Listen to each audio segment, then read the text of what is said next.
Hello. कम इन कम इन। आ जाओ आ जाओ आ जाओ।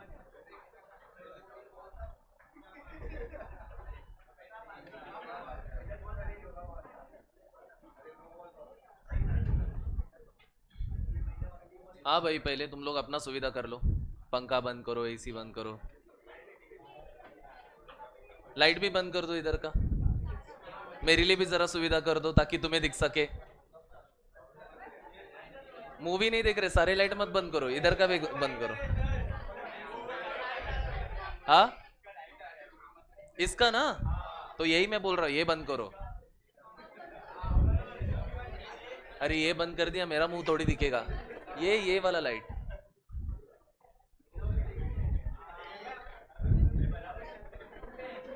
मेरे लिए भी एक टास्क है। रुको, बंद हुआ था क्या ये? हो गया ना? कौन सा? कौन सा लाइट बोल रहे हो? वो वाला ना?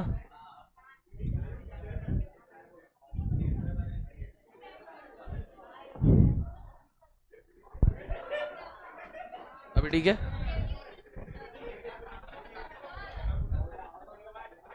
कौन सा? अरे बाप रे, ये लाइट का क्या? अभी ये लाइट प्रॉब्लम दे रहा है। एक काम करता हूँ ना, पूरा ही लाइट बंद कर देता हूँ। ए, चुप बैठो।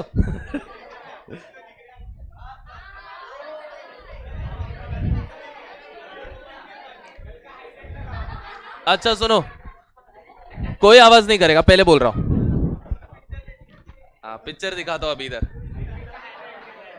ओके। ए चलो, अभी फोकस रहते, ठीक है? 2 मिनट रुको। ज्यादा एनर्जी आ गया लगता है तुम लोग में, जरा सा एनर्जी कम करो। सुनो मैं क्या बोल रहा हूँ। ओके, बस बस बस, स्टार्ट करें, ठीक है? लास्ट टाइम हम लोग ने किया था, परसेंटेज स्टार्ट किया था, और मैंने तुम लोग को जरा मार्कअप, डिस्काउंट, प्रॉफिट लॉस, ये सब के बारे में एक आइडिया दिया था। तुम लोग को मैंने क्वेश्चंस बोले थे करने के लिए, तुमने किया? क्या किया? क्या किया तुम लोग ने, दिखाओ।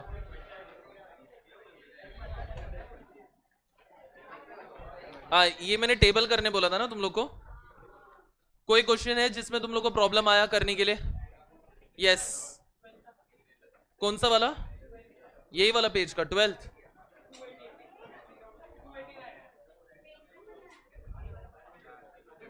पेज नंबर 289, रुक जा। 287, 288, हाँ 289 का कौन सा वाला बोल रहा है? 12th का थर्ड वन।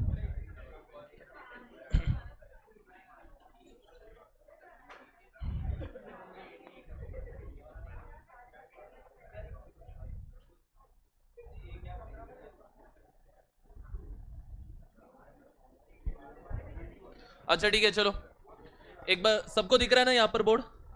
अच्छे से क्लियर दिख रहा है? हम्म,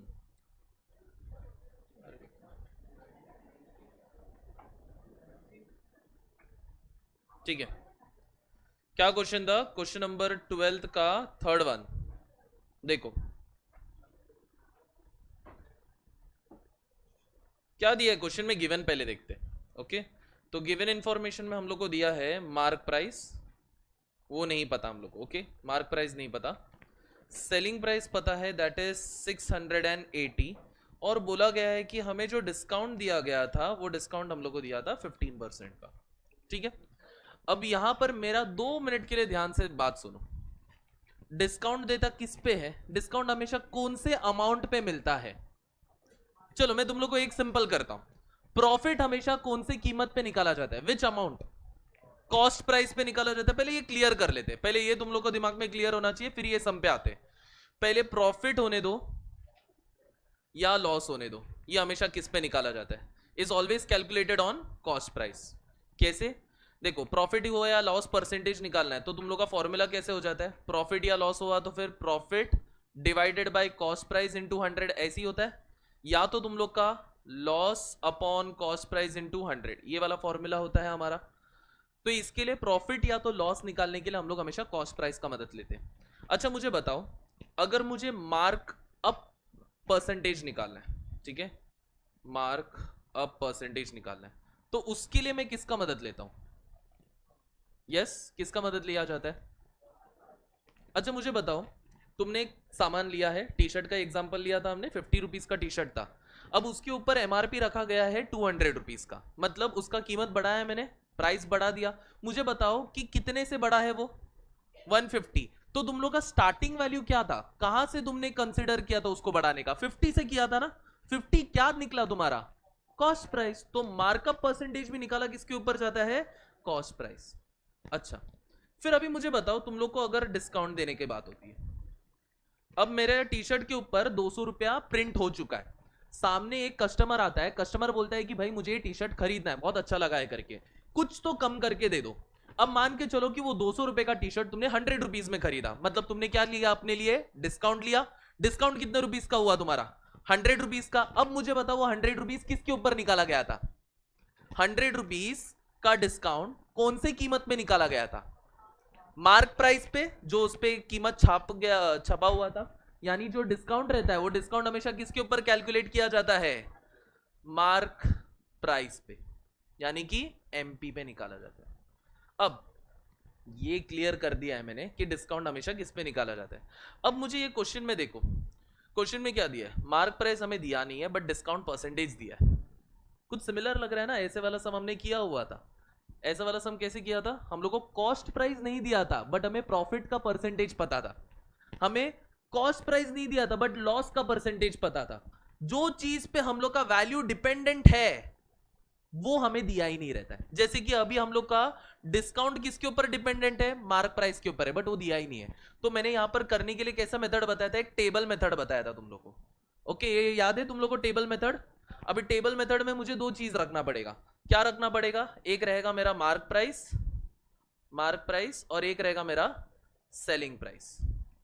अब मैं सोचता हूं कि मैं अगर कोई भी मेरा कोई भी सामान है उसका कीमत मैं 100 रुपीज रखता हूं, ठीक है, कोई भी सामान का कीमत 100 रुपीज है, मैं डिस्काउंट कितना परसेंट का दे रहा हूं?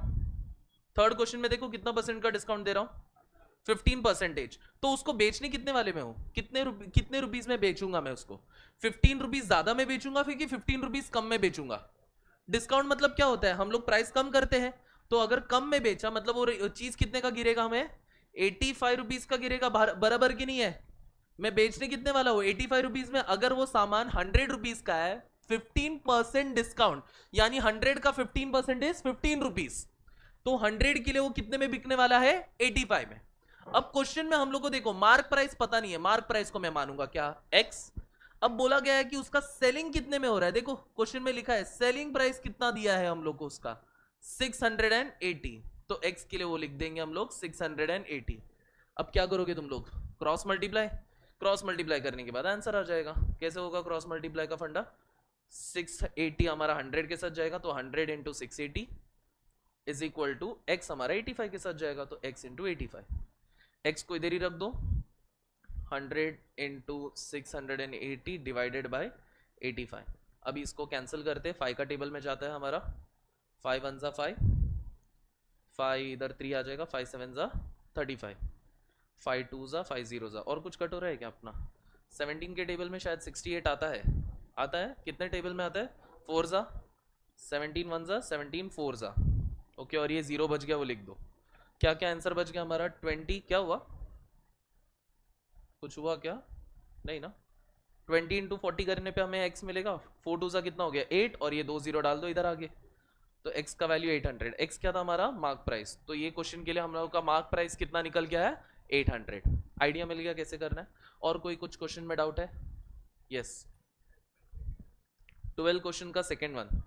अच्छा, अभी ये 12 क्वेश्चन के सेकेंड वन में देख क्या दिया? मार्क प्राइस तुझे दिया है 840, तुझे पता नहीं सेलिंग प्राइस क्या होने वाला है, बट तुझे डिस्काउंट का परसेंटेज दिया है, विच इज 30%। ये तो सम सिंपल है। पहले तू इसके लिए क्या कर, पता है? डिस्काउंट परसेंटेज से तू डिस्काउंट निकाल, डिस्काउंट इन रुपीज निकाल, ठीक है। अब देख कैसा होता है फॉर्मूला, डिस्काउंट परसेंटेज बोलना है मुझे। डिस्काउंट परसेंटेज के लिए फॉर्मूला क्या हो जाता है? मैंने बताया था, कोई भी चीज का परसेंटेज निकालने के लिए देयर इज अ टेक्निक। क्या है? ऊपर क्या आएगा हमारा? ऊपर क्या आएगा? वो चीज का वैल्यू आएगा, यानी कि डिस्काउंट परसेंट दिया है तो ऊपर क्या आएगा हमारा? डिस्काउंट नीचे क्या आएगा हमारा? डिस्काउंट हमेशा किसके ऊपर निकाला जाता है? अब भी मैंने बताया था 2 मिनट पहले, मार्क प्राइस पे, कॉस्ट प्राइस नहीं, मार्क प्राइस पे निकालते हैं। याद करना, अभी तो मैंने एक्सप्लेन किया था कि तेरा डिस्काउंट हमेशा मार्क प्राइस पे निकाला जाता है। प्रॉफिट हो, लॉस हो, या तेरा मार्कअप परसेंटेज हो, वो तेरा हमेशा कॉस्ट प्राइस पे निकाला जाता है। ओके, ये चीज दिमाग में रख ले, याद रखने की भी जरूरत नहीं, मैंने तुम्हें टेक्निक बताया था। तेरा एमआरपी छापा है, एमआरपी 200 रुपया बोल रहे, तो उस पर डिस्काउंट मांगेगा ना। छापने वाला कीमत क्या हो गया तेरा? मार्क प्राइस हो जाता है, तो उस पर डिस्काउंट मांग रहा है, मतलब डिस्काउंट हमेशा मार्क प्राइस पे निकाला जाता है। ऐसे नहीं होता है ना कि हम लोग भाई साहब को बोलते हैं, ए भाई तुझे कितने में सामान गिरा था, वो बोल रहा है 50 रुपया, चल 50 रुपए में मुझे डिस्काउंट मार। नहीं, जो इधर कीमत छापा हुआ रहेगा उस पर डिस्काउंट मारेंगे हम लोग, तो याद रख। तो डिस्काउंट हमेशा मार्क प्राइस पे निकालेंगे, तो divide by mark price multiply by क्या हो गया? 100। अब डिस्काउंट का परसेंटेज दिया है तुम लोग को, कितना दिया है? 30, वो लिख दिया। डिस्काउंट हमें नहीं पता, वो वैसे ही रख देता हूं। मार्क प्राइस कितना बोला है हम लोग को? 840 मल्टीप्लाई बाय 100। अब यहां पर सब चीजें उधर जाएगी, जो नीचे मल्टीप्लाई नीचे नंबर है वो कहां पर जाएगा? ऊपर, और ऊपर वाला नंबर कहां आ जाएगा? नीचे। इससे हमें क्या मिल गया? डिस्काउंट। अच्छा, 0 0 इधर से कट, 1 0 इधर से कट, क्या क्या बच गया हमारे पास? 3 इंटू 84।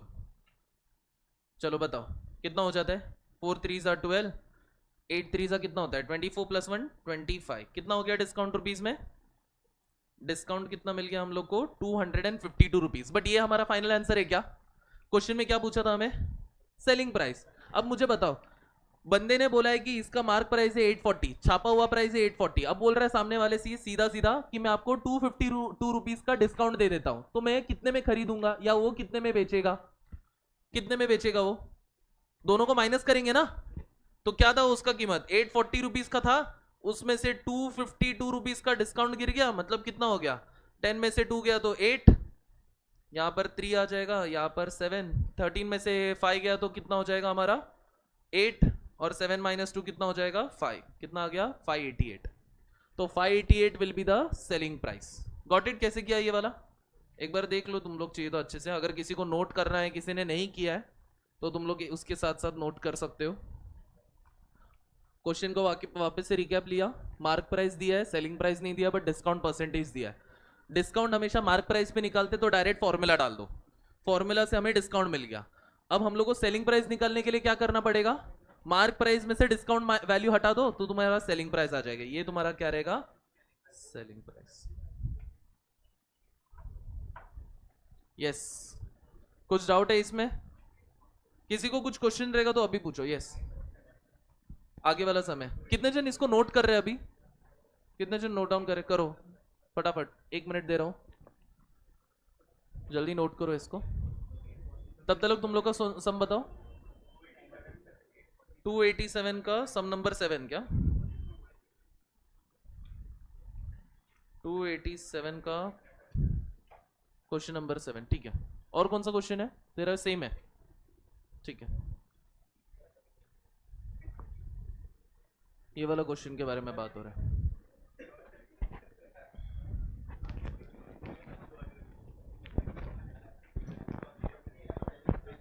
तुम लोग ने ट्राई किया था क्या इसको? नहीं आ रहा था? बता सकते हो क्या अटेम्प्ट किया था? प्रॉपरली किया था कि बस रफली किया है? क्या आइडिया लगाया था? क्वेश्चन ही आइडिया नहीं मिला क्या करना है। सेलिंग प्राइस दिया है? अच्छा, उन्होंने एक दिया है, देख ले। कॉस्ट प्राइस बोला क्या है? If the cost price of 25 articles. पहली बात तो उधर ना उन लोग क्या बोल रहे हैं, रुपीज में बात नहीं कर रहे, उन लोग इधर सामान के ऊपर बात कर रहे हैं। मतलब जितना सामान मुझे 25 आर्टिकल्स लेने को लगेगा वो मेरा कॉस्ट प्राइस रहेगा, और मेरा सेलिंग प्राइस क्या होगा? जितना सामान में 20 आर्टिकल्स बेच के निकालूंगा। तो उन लोग क्या कंसिडर कर रहे हैं? आर्टिकल का कीमत को हम लोग एक्स मानेंगे। Let the cost of 1 article be X. तो अभी इसमें से तू कंसिडर कर दे, तो 25 आर्टिकल्स का कीमत कितना हो जाएगा, और सेलिंग प्राइस क्या हो जाएगा? 20x। अब मिल गया तेरा कॉस्ट और सेलिंग प्राइस। चलो पहले ये लिख लिया तुमने, सम लिख लिया। चलो आगे बढ़ू। चलो वो क्वेश्चन नंबर 7 का जो डाउट थे वो क्लियर कर लेते। क्वेश्चन नंबर 7 में देख क्या लिखा है। अच्छा पहले पूरा क्वेश्चन रीड करते, अच्छे से समझ लेते क्वेश्चन में क्या बोला है। बोला क्या है? The cost price of 25 articles is equal to the selling price of 20 articles. Find the number of profit या लॉस परसेंटेज। ओके, चलो मैं यहां पर ऐसे कंसिडर करता हूं, let the cost of one article be ₹X। तो X रुपीस हम लोग कंसिडर करते, क्योंकि क्वेश्चन में किधर भी ये नहीं बताया कि कितना उसका प्राइस होने वाला है करके, तो मैं उसकी कॉस्ट को X मानता हूं। तो मुझे बताओ 25 आर्टिकल्स का कीमत कितना होगा? 25 articles will cost how much? 25X। और उन्होंने बोला कि ये उसका कॉस्ट प्राइस होगा, the cost price of 25 articles. Okay, और मुझे बताओ 20 आर्टिकल्स का कीमत कितना होगा? 20 आर्टिकल्स का कीमत कितना होगा? 20X हो जाएगा। तो हम लोग ऐसा कंसिडर करते, देखो इसको फटाफट सॉल्व करते। ये हमारा हो जाएगा कॉस्ट प्राइस, ये हमारा हो जाएगा सेलिंग प्राइस। ओके, अब यहां पर हम लोग ने क्या बोलना है, देखो फाइंड द प्रॉफिट या तो लॉस परसेंटेज बोला है। मुझे बताओ यहां पर प्रॉफिट हो रहा है कि लॉस हो रहा है? प्रॉफिट हो रहा है कि लॉस हो रहा है? सिंपल सी बात है, हम लोग को प्रॉफिट हो रहा है। सोच के बोलो, लॉस हो रहा है, क्योंकि जितना प्राइस हम लोग को 25 आर्टिकल्स लेने को लगा था, हमने बेचते समय सिर्फ उसका 20 आर्टिकल्स ही बेच पाए। मतलब समझो मैंने 1,000 रुपए में 25 आर्टिकल खरीदा, ऐसे एग्जांपल से समझो, और बेचते समय मैंने क्या किया, सिर्फ उतने ही अमाउंट पे मैंने क्या किया, इक्वल है ना दोनों भी, cost price selling price equal है, उतने ही अमाउंट पे मैंने क्या कर दिया, सिर्फ कितना प्राइस बेचा, कितना आर्टिकल बेचा, 20। मतलब मेरे पास 5 आर्टिकल ऐसे ही पड़े हैं अभी भी। यहां पर क्या हो गया मेरा, देखो सो यहां पर हम लोग कंसिडर करेंगे कितना हो जाएगा, 25X में से 20X गया तो कितना हो गया हमारा लॉस, 5X का हो गया। लॉस परसेंटेज कितना हो जाएगा, लॉस परसेंटेज हम लोग loss upon cost price into 100, 5X upon 25X into 100, X cancel हो गया, 5 1 जा 5 5 जा 5 2 जा 20, तो कितना हो गया हमारा 20%। ओके, और कौन सा डाउट है बोलो, और कोई क्वेश्चन है इस पे कि आगे बढ़े हम लोग?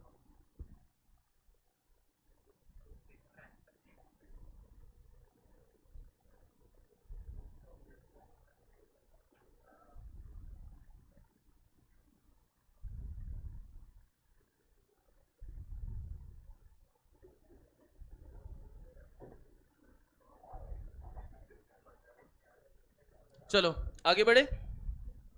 ओके,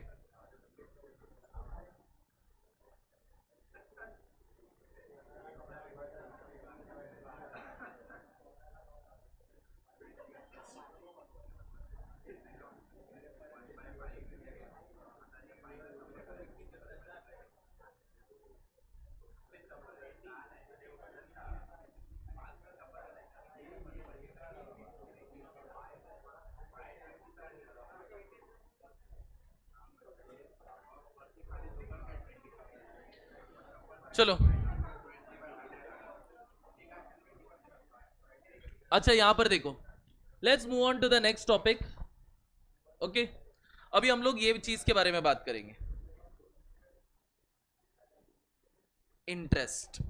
ओके, अब मुझे एक चीज पूछना है, सुनो सभी लोग, इंटरेस्ट शब्द से तुम्हें क्या समझ में आता है? इंटरेस्ट वर्ड का मतलब क्या हो गया? हाँ, इतने लोग हैं, सब लोग में से कोई तो आइडिया दो, इंटरेस्ट शब्द का मतलब क्या?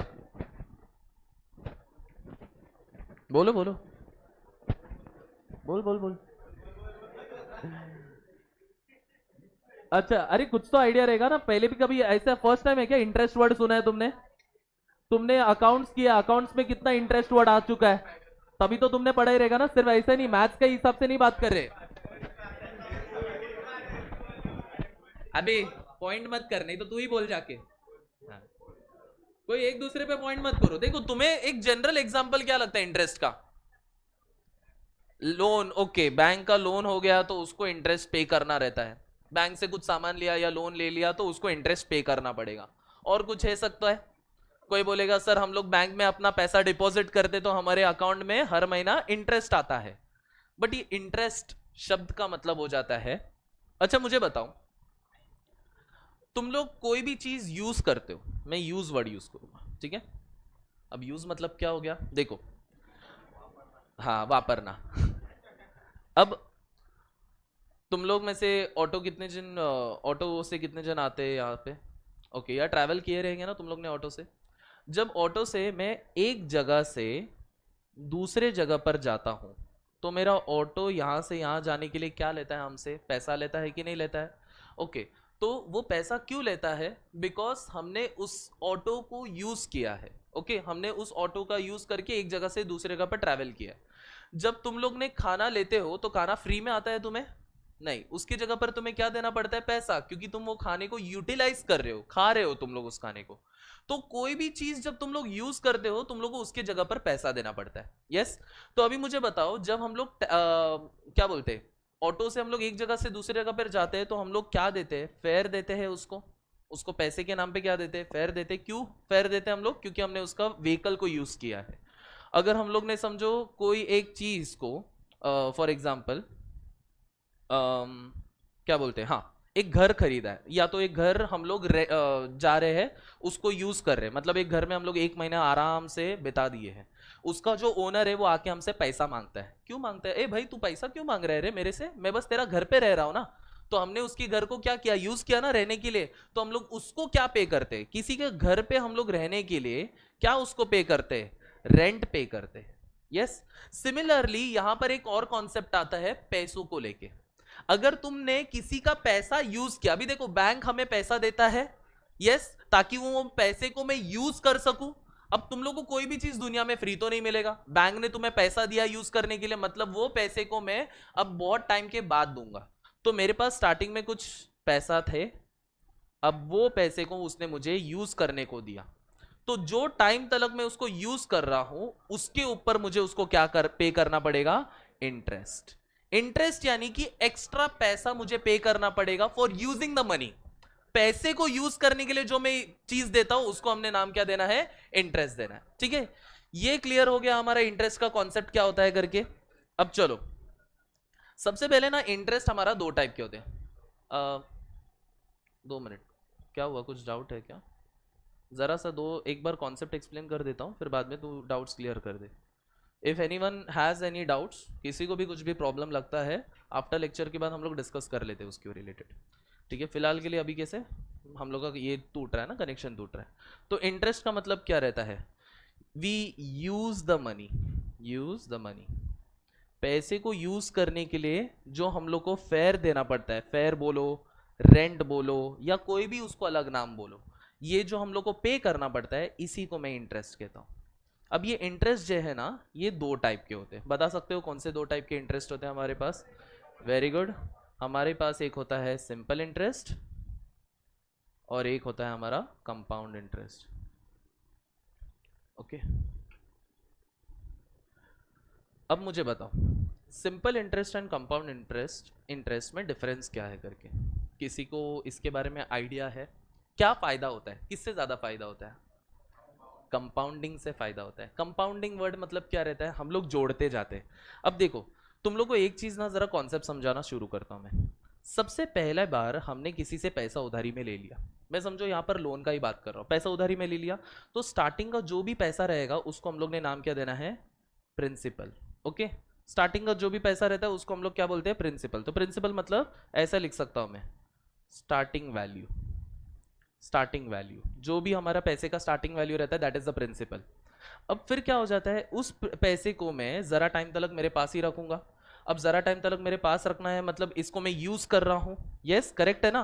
तुमने पैसा लिया और बैंक में रखा और ऐसे ही बस बैठे तो नहीं रहोगे, वो पैसे को तुम लोग यूज कर रहे हो ना।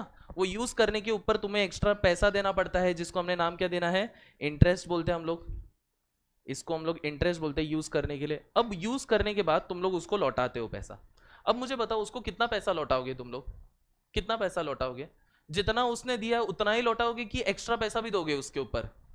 समझो उसने 1000 रुपया दिया था तुम लोग को, तुम लोग उसको 1100 रुपीज दे रहे हो, मतलब 1000 उसने शुरुआत में दिया था और 100 रुपीज उसका क्या हो गया? इंटरेस्ट। ओके, तो जो एंड में तुम लोग जो पैसा देते हो ना, एंडिंग वैल्यू बोलता हूं मैं। एंडिंग वैल्यू जो होता है उसको हम लोग ने नाम क्या देना है? अमाउंट। ओके, इसको हम लोग क्या बोलेंगे? अमाउंट। अब तुम्हारे पास तीन चीज हो गया, प्रिंसिपल, अमाउंट इंटरेस्ट। और क्या इसमें यूज होता है हम लोग का बताओ। अभी एक चीज ये रहता है ना कि भाई तुम लोग उस चीज को, वो पैसे को कितने समय के लिए यूज करते हो, यानी कि टाइम पीरियड हो गया यहाँ पर हम लोग का। तो यहाँ पर एक चीज आता है एन। एन यानी कि मैं इसको बोल सकता हूँ नंबर ऑफ ईयर्स, बहुत simple and basic layman language में बात करूंगा, नंबर ऑफ ईयर्स। तो इसको हम लोग एन से डिनोट करेंगे। और एक होता है आर। आर का मतलब क्या रहता है हमारा, रेट ऑफ इंटरेस्ट।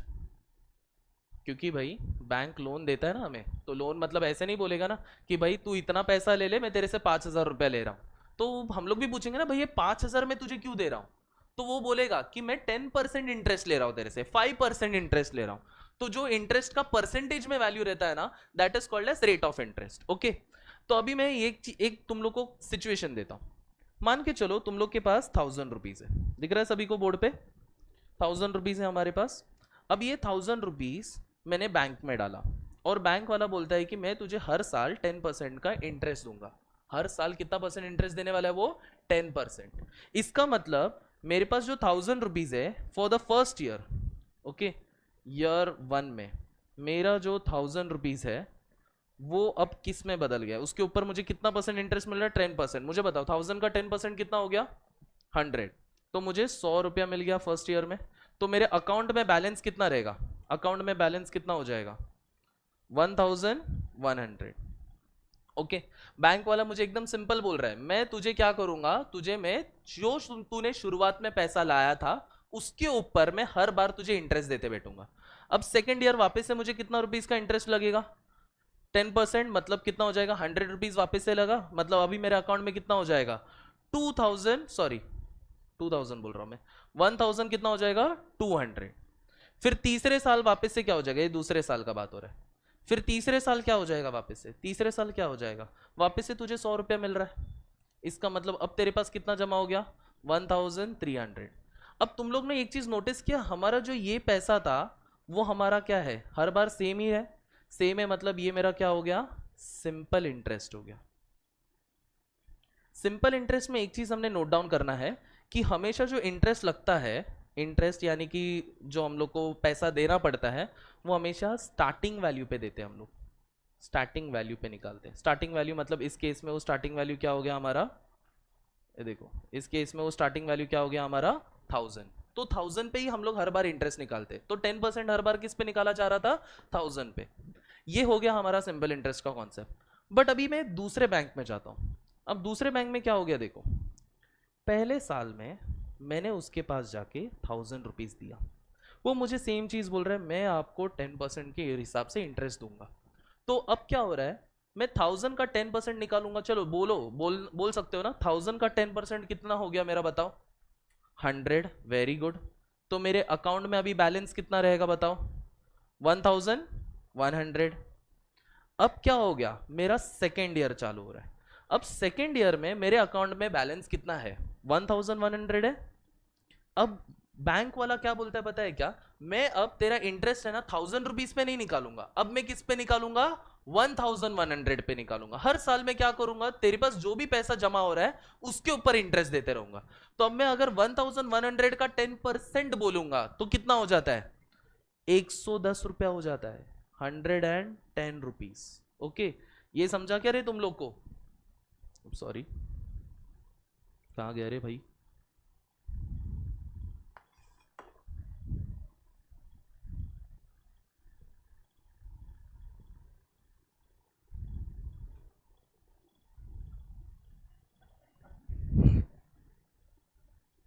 अचानक से क्या हो जाता है इसको,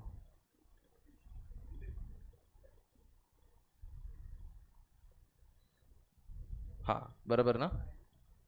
इसको ज़रा सेट करने दो, 2 मिनट दूँ बस। और अपना ये किधर था, कहाँ पर है, कहाँ पर है भाई, इतना सब टैब ओपन करके रखा है मैंने।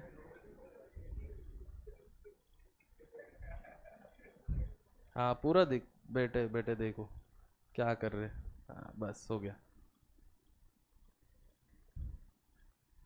चलो बैक टू पवेलियन। क्या हो गया रे, हाँ अब ठीक है।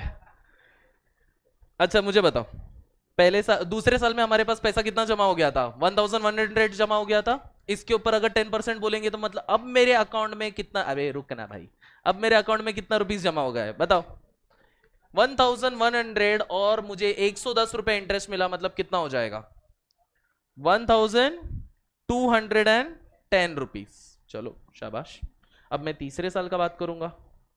तीसरे साल में बैंक वाला एकदम सिंपल बात कर रहा था, मैं तेरे स्टार्टिंग के पैसे पे इंटरेस्ट नहीं देने वाला हूं। मैं इंटरेस्ट दूंगा तो किस पैसे पे? हर साल तेरे पास जो भी पैसा जमा होते जा रहा है उस पे मैं 10% इंटरेस्ट देते जाऊंगा। तो अब मेरे पास जमा कितना हुआ है? 1210 रुपीज जमा हो रहा है। अब मुझे बताओ, इसके ऊपर अगर मैं 10% इंटरेस्ट बोलूंगा तो कितना रुपया हो गया? यस, 121 रुपीज हो गया। तो अब मुझे बताओ, पूरा मिला के मेरे पास अकाउंट में कितना पैसा जमा होगा?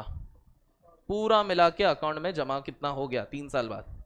1331 बराबर ना?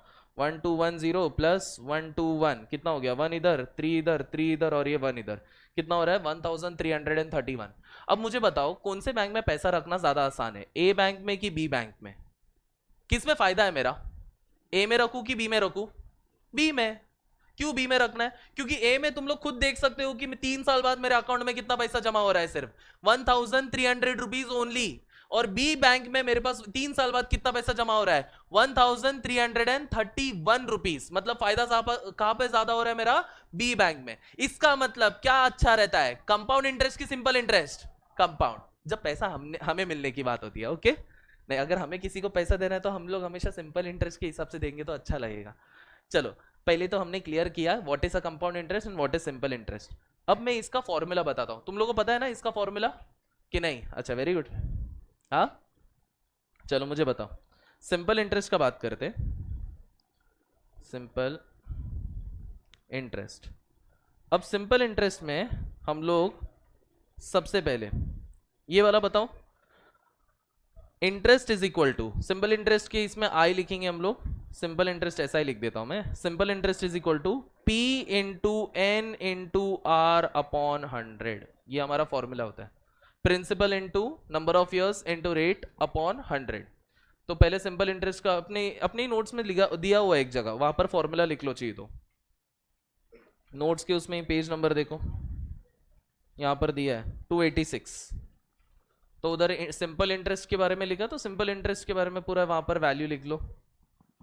तो इधर लिख दो अच्छे से, सिंपल इंटरेस्ट का फॉर्मूला क्या हो जाएगा? P into N into R upon 100। Okay, फिर आता है हमारा कौन सा? Compound interest. अच्छा तो फिर यहां से अमाउंट कैसे निकालेंगे? रुको बाद में निकालता हूं।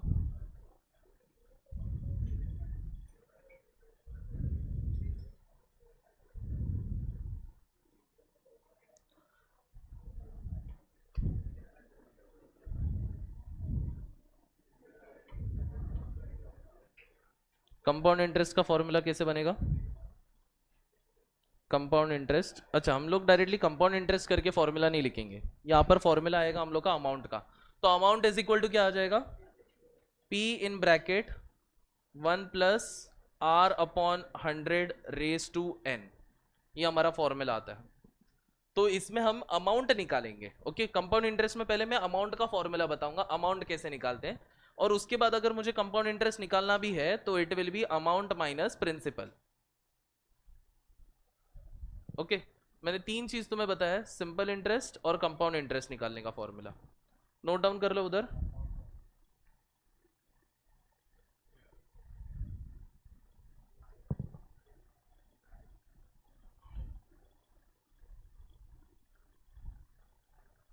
कैपिटल एन लिखता हूं मैं यहां पर। अच्छा मुझे बताओ, ये जो मैंने कैपिटल एन लिखा है इसका मतलब क्या है? Number of years. क्या लगता है सर? आपने तो अभी बोला ना एन का मतलब नंबर ऑफ ईयर्स होता है, बट मैंने यहाँ पर कैपिटल एन यूज किया। What is the difference between small N and capital N? Capital N का मतलब होता है कि मैं नंबर ऑफ ईयर्स के बारे में, सॉरी स्मॉल एन का मतलब होता है number of years. Capital N क्या हो जाएगा फिर? Number of days, number of time the interest is calculated. तो मेरे पूरे साल भर में अगर मैं बोलता हूं कि मुझे एन्युअली इंटरेस्ट कैलकुलेट करना है, तो मेरा n का वैल्यू क्या हो जाएगा पूरे साल में 1। अगर मैं बोलता हूं कि मुझे पूरे साल में इंटरेस्ट हाफ ईयरली कैलकुलेट करना है, हाफ ईयरली का मतलब क्या है, मैं पूरे साल में 2 बार इंटरेस्ट कैलकुलेट करता हूं, तो n का वैल्यू उस केस में क्या हो जाएगा 2। समझ में आया ना? मैं अगर यहां पर ऐसे बोलता हूं, ये n का मतलब क्या हो जाता है, ध्यान से देखो। अगर मैंने बोला एन्युअली, एन्युअली बोल दिया, पूरे साल भर का बात कर रहा हूं, तो इसका मतलब n का वैल्यू कितना हो जाएगा 1। पूरे साल भर में मैं कितने बार इंटरेस्ट कैलकुलेट करने की बात कर रहा हूं, एक बार। अगर मैंने बोल दिया हाफ ईयरली, हाफ ईयरली, इसका मतलब मेरा n का वैल्यू कितना हो जाएगा 2, क्योंकि मैं यहां पर क्या कर रहा हूं, पूरे साल भर में 2 बार इंटरेस्ट निकाल रहा हूं। अगर मैंने बोल दिया क्वार्टरली, क्वार्टरली, क्वार्टरली मतलब कितना हो जाएगा n का वैल्यू, पूरे साल भर में कितने बार इंटरेस्ट निकालना पड़ेगा, 4 बार। क्वार्टरली मतलब पूरे साल भर में 4 बार निकालना पड़ेगा। फिर बोला अगर मैंने मंथली, मंथली बोल दिया, मंथली मतलब कितने बार हो जाएगा हम लोग का, पूरे साल भर में हर महीने मुझे इंटरेस्ट लगते जाएगा, मतलब पूरे साल भर में कितने महीने होते हैं हमारे पास 12, तो इसमें n का वैल्यू कितना हो जाएगा 12। एंड अगर मैंने बोल दिया डेली, डेली बोल दिया, अब ये डिपेंड करता है कि तुम लोग कौन से साल का बात कर रहे हो। क्वेश्चन जरा ध्यान से पढ़ना, अगर डेली बोला भी रहेगा ना तो तुम लोग यहां पर देखोगे कि वो लीप ईयर है कि नहीं है। अगर नहीं बोला रहेगा कुछ भी, बस इतना ही बोला है डेली कैलकुलेट करना है, तो हम लोग n का वैल्यू क्या अज्यूम करेंगे 365 अज्यूम करेंगे। ओके, बट एक चीज साथ ही साथ याद रखना, ये n मतलब क्या रहता है हम लोग का, नंबर ऑफ इयर्स जनरली रहता है, तो हम लोग ने इसको क्या किया है मल्टीप्लाई करना है। इस केस में हम लोग इसको क्या करना है मल्टीप्लाई। एंड अगर रेट ऑफ इंटरेस्ट का बात करेंगे ना तो उसको क्या करेंगे डिवाइड। एग्जांपल देके समझा देता हूं, मैं कुछ क्वेश्चंस फ्रेम करूंगा एग्जांपल के तौर पे। If the interest is compounded quarterly, ठीक है, मैंने देखो क्या वर्ड यूज किया अभी यहां पर, क्वार्टरली इंटरेस्ट कंपाउंड हो रहा है हम लोग का। For how many years, for 3 years at 16% rate of interest, 16% rate of interest. तो इसमें मैं पूछ रहा हूं कि n का वैल्यू क्या बनेगा और r का वैल्यू क्या बनेगा, ये फिगर आउट करके बता। मैं इधर कैपिटल R लिखता हूं। ओके, n का वैल्यू क्या बनेगा और r का वैल्यू क्या बनेगा। बहुत सिंपल सा क्वेश्चन मैंने फ्रेम किया है तुम लोग के लिए। अगर इंटरेस्ट हम लोग का कंपाउंडेड क्वार्टरली हो रहा है तो हम लोग क्या करेंगे, कितने साल हो रहा है बताओ, कितने साल हो रहा है, 3 इयर्स हो रहा है। क्वार्टरली मतलब पूरे साल भर में कितने बार, 4 बार। एक साल में 4 बार हो रहा है मतलब 3 साल में कितने बार होगा, 12। तो याद रखना जब भी तुम्हें n बोला रहेगा तुम लोग नंबर ऑफ इयर्स लिख दो 3, उसको हम लोग मल्टीप्लाई करेंगे बाय 4। वाई 4, बिकॉज क्या क्वेश्चन में लिखा है भाई क्वार्टरली। ओके, तो 3 4 हो गया 12। एंड यहां पर रेट ऑफ इंटरेस्ट कितना दिया है 16%, तो मैं इधर लिखूंगा 16। अब मैं इसको क्या करूंगा डिवाइड बाय 4, क्योंकि रेट ऑफ इंटरेस्ट पूरा जो दिया रहता है हम अज्यूम करते हैं कि पूरे साल का दिया है उन्होंने। ओके, तो यहां पर 16% जो बोला है वो पूरे साल का है। तो मुझे बताओ एक क्वार्टर के लिए कितना हो जाएगा, एक क्वार्टर में कितना हो जाएगा। ओके, एक क्वार्टर के लिए मैं इसको बस 4 से डिवाइड कर दूंगा, क्योंकि क्वार्टर के लिए मैंने क्या बोला था, क्वार्टर के लिए हम लोग को 4 कंसिडर करना है। तो 16 डिवाइड बाय 4 कितना हो जाएगा 4%। ओके, अब यहां पर एक आइडिया मिल गया तुम लोग को क्या करना है। मैंने बस देखो सिंपल बात बोल रहा हूं, ये सब तुम्हें अलग अलग नाम दिए।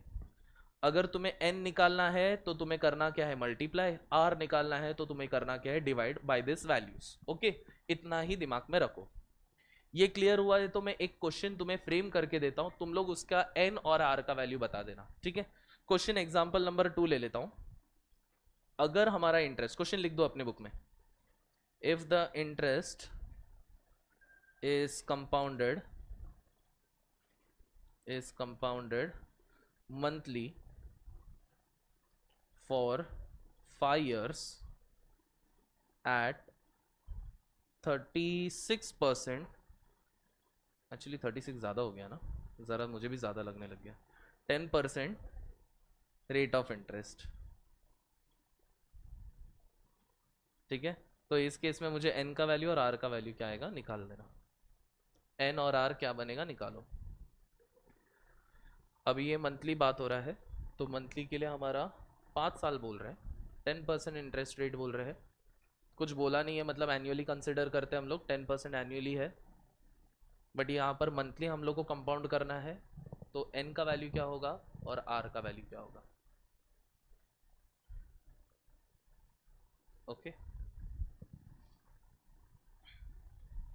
लिखा क्वेश्चन। ओके, तो मुझे बताओ n कितना मिलेगा। क्या बोला इधर देखो, वर्ड देखा ना तुमने, वर्ड क्या यूज हुआ है, मंथली। मंथली का मतलब मैं फैक्टर क्या यूज करूंगा, 12 ऐसा फैक्टर यूज करूंगा। n निकालने के लिए मैं मल्टीप्लाई बाय 12 करूंगा, r निकालने के लिए मैं डिवाइड बाय 12 करूंगा। ओके, अब यहां पर n कितना बोला है, 5 साल बोला है, तो मैं इधर 5 लिखता हूं। और r कितना बोला है, रेट ऑफ इंटरेस्ट 10 बोला है। तो मेरा यहां पर फाइनल आंसर क्या बन के आ जाएगा, 12 फाइजा हो जाएगा 60, और 10 divided by 12 is 10 upon 12 which can be written as 5/6। Okay, इतना मत सोचते बेटो हमेशा डिवाइड हो सकता है करके, फ्रैक्शन में छोड़ देने का। 10/12 को मैं किसके जैसे लिख दूंगा, 5/6 जैसे। आइडिया मिला ये कैसे किया, सबने किया इसको। ओके चलो आगे आगे बढ़ते हैं हम लोग। अभी मैं कुछ क्वेश्चंस ले लेता हूं। देखो इंटरेस्ट तो हमने समझा, इंटरेस्ट के ऊपर जरा सवाल। कौन सा क्वेश्चन लेते पता है क्या।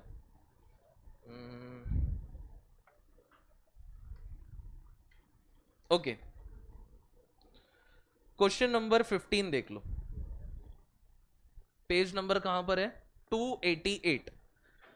क्वेश्चन समझते हैं क्या, पहले क्वेश्चन समझते हैं। एक्चुअली एक काम करो, क्वेश्चन नंबर 15 ना जरा सा तुम लोग को पहले बेस तो सीखने दो, फिर ये कर लेते हैं। क्वेश्चन नंबर 14 पहले उठा लेते हैं हम लोग। क्वेश्चन नंबर 14 का मैं बताऊं क्या करते हैं, फर्स्ट वाला सम कर लेते हैं। फर्स्ट वाले सम में देखो क्या क्या गिवन इंफॉर्मेशन है, पहले मैं वो लिखता हूं। पहले मुझे क्या दिया है, प्रिंसिपल दिया है। प्रिंसिपल कितना दिया है, 1000। रेट कितना दिया है उन्होंने, 20% बोला है। नंबर ऑफ ईयर्स कितना बोला है उन्होंने, 2 ईयर्स बोला है। हमें क्या ढूंढना है, कंपाउंड इंटरेस्ट ढूंढना है, और हमें क्या ढूंढना है, अमाउंट ढूंढना है। ठीक है, कैसे करोगे तुम लोग। अच्छा, मुझे कौन सा टाइप का इंटरेस्ट के बारे में बात हो रहा है, ये पर्टिकुलर सम में कौन सा इंटरेस्ट के बारे में बात हो रहा है, सिंपल की कंपाउंड। कंपाउंड, अब याद करो कंपाउंड के लिए मैंने फॉर्मूला दिया है तुम लोग को। सबसे पहला फॉर्मूला मेरा कौन सा है, ए का फॉर्मूला है। A is equal to P in bracket 1 plus R upon 100 raise to the power n। अब चलो यहां पर निकालते। ए निकालना है, वैसे ही रख देंगे। पी का वैल्यू कितना दिया है हम लोग को, 1000। चलो तुम लोग पहले ट्राई करो, फिर मैं इसका सोल्यूशन बताता हूँ। वैल्यू पुट करो, सिंप्लीफाई करो और ए निकालो। चलो वैल्यू पुट करके सिंप्लीफाई करो।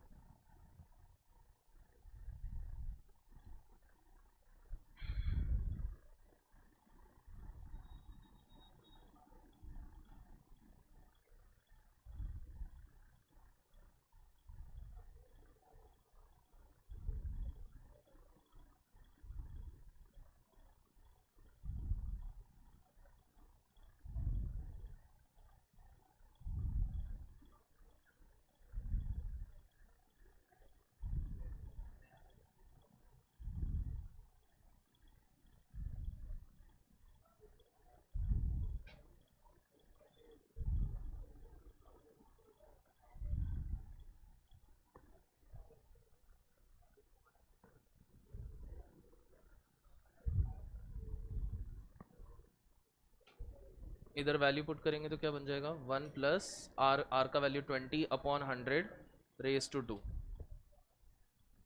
अमाउंट मिल गया रहेगा, कितने जन को अमाउंट मिल गया है, आ गया। कंपाउंड इंटरेस्ट भी मिल गया, सी आई निकाल दो। फिर कंपाउंड इंटरेस्ट निकालना कैसे, amount minus principal, amount minus principal करके। ओके,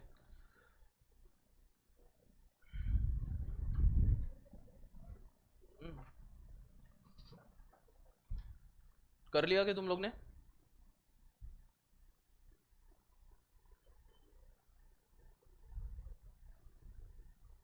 चलो 1 मिनट और दे रहा हूं। तुम लोग के पास फॉर्मूलाज है, तुम लोग के पास क्वेश्चन है, तुम लोग बस वैल्यू पुट करो, वैल्यू पुट करके सॉल्व करो, इतना ही बोलूंगा। बाद में क्या करना है, आ गया आंसर, क्या है अमाउंट, हाँ आया नहीं, 1440 कैन बी, हो सकता है, देखते। और कंपाउंड इंटरेस्ट निकाल दो, फिर अमाउंट माइनस प्रिंसिपल करोगे, 4000 हाउ, हाँ 440, तुझे क्या आया था? 440 आया ना? ओके, स्टिल अभी भी कितने जन कैलकुलेट कर रहे हैं? अभी भी रेस में पीछे रह जाओगे रे। CT is about race, time, time का गेम है। 90 मिनट्स, मैथ्स के 30 questions. Okay, how to figure it out? 30 question कैसे करोगे? अच्छा देखो, एक चीज मैं बता देता हूं जरा टाइम बचाने के लिए, ठीक है? कंपाउंड इंटरेस्ट निकालने के लिए मोस्ट ऑफ द टाइम तुम्हें ऐसे कैलकुलेशंस दिखेंगे। देखो, ये वाला कैलकुलेशन बार बार दिखेगा। कभी 1+5/100 भी बोल सकते हैं, 1+6/100 भी बोल सकते हैं, 1+7/100, कितना भी कुछ भी हो सकता है। तो इसको सॉल्व करने के लिए there is a simple technique. 1+5/100 मतलब क्या है? ऊपर और नीचे वाले नंबर को जोड़ दो। इधर प्लस बोला ना, जोड़ने दो। 5+100 इज 105/100। यहां पर क्या हो जाएगा? 106/100। यहां पर क्या हो जाएगा? 107/100। आइडिया दे रहा हूं सिर्फ, टाइम 1 सेकेंड बच सकता है तुम्हारे इससे। छोटा छोटा चीजें बोल रहा हूं तो ध्यान देना सिर्फ इसमें। अब मुझे बताओ, ये लॉजिक के हिसाब से यहां का आंसर क्या आएगा? ये तो 1000 वैसे ही रहेगा। 1+20/100 मतलब क्या हो जाएगा? 120/100 का पावर 2। पावर 2 का मतलब है कि मैं उसको 2 बार मल्टीप्लाई कर रहा हूं। तो ये हो गया 1000 इंटू 120/100 इंटू 120/100। 2 बार मल्टीप्लाई कर रहा हूं ना मैं।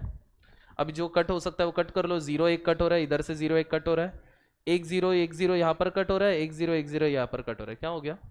स्क्वायर करना मतलब ही क्या हो जाता है? 2 बार मल्टीप्लाई करते हैं ना। अगर वो ऊपर 3 रहता, पावर 3 रहता, तो मैं 3 बार मल्टीप्लाई करता। यहाँ पर मेरे पास क्या बच गया? 10 बच गया, 12 बच गया, 12 बच गया। 12 इंटू 12 हमें पता है 144 होता है। 144 इंटू 10 करेंगे तो 1440। एक छोटा सा बात बता देता हूँ, कैलकुलेशन जरा फास्ट होने के लिए ना तुम लोग ना स्क्वायर्स को याद कर लो। 1 से 20 तक का मिनिमम स्क्वायर पता रहना चाहिए, क्योंकि बहुत सारे ऐसे क्वेश्चंस आएंगे जिसमें स्क्वायर करना पड़ सकता है। तब मल्टीप्लाई करने में टाइम वेस्ट करने से अच्छा यू जस्ट नो ना कि 12 इंटू 12 144 होता है, डायरेक्ट लिख दो। एंड इंटू 10 मतलब एक जीरो आगे डाल दो, तो ये मेरा क्या निकल गया? अमाउंट निकल गया। अच्छा, अभी मुझे इसके बाद कंपाउंड इंटरेस्ट निकालना है। कंपाउंड इंटरेस्ट कैसे निकाल देंगे हम लोग? अमाउंट में से क्या माइनस करेंगे? प्रिंसिपल। अमाउंट कितना था? 1440 माइनस प्रिंसिपल, यानी स्टार्टिंग में वैल्यू कितना था? 1000।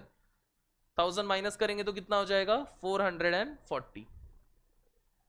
ओके, इतना सा। देखो कितना टाइम लगा मुझे करने के लिए। स्पीड जरा सा फास्ट डेवलप कर लो।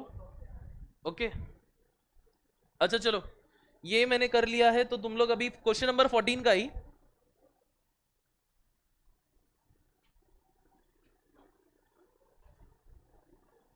थर्ड वाला सम ट्राई करो। क्वेश्चन नंबर 14 का थर्ड वन। प्रिंसिपल नहीं दिया है, रेट ऑफ इंटरेस्ट दिया है 10%, नंबर ऑफ ईयर्स दिया है 3, कंपाउंड इंटरेस्ट भी ढूंढना है और अमाउंट भी ढूंढना है।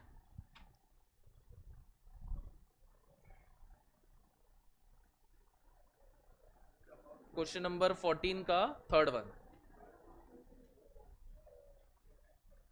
प्रिंसिपल नहीं पता, रेट ऑफ इंटरेस्ट 10 दिया है, नंबर ऑफ ईयर्स कितना दिया है? 3, कंपाउंड इंटरेस्ट हमें नहीं पता, और अमाउंट निकल के आ रहा है 5324।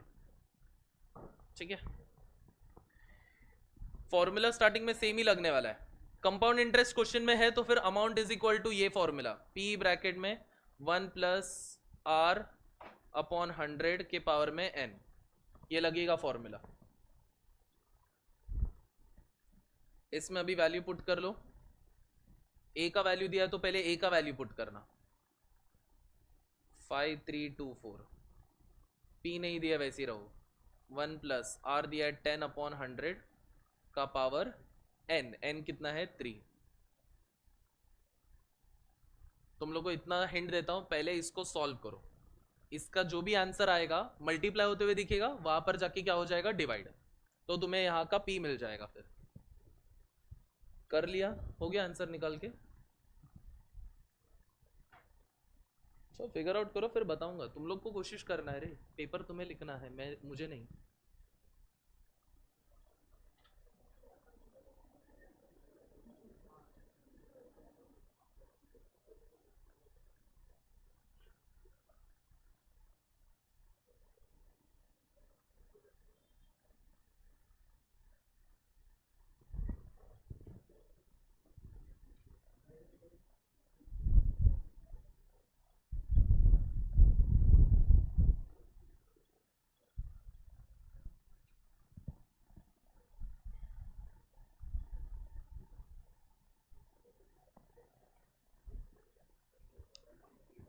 ये इंटरेस्ट जैसे ही खत्म हो जाएगा हम लोग का अगले लेक्चर से हम लोग पूरा रीजनिंग स्टार्ट करेंगे, जो कि पूरा डायरेक्शंस, ब्लड रिलेशंस, ये सब ज़रा करेंगे हम लोग। मज़ा आएगा उसमें, बहुत दिमाग लगाना पड़ता है उस पर भी।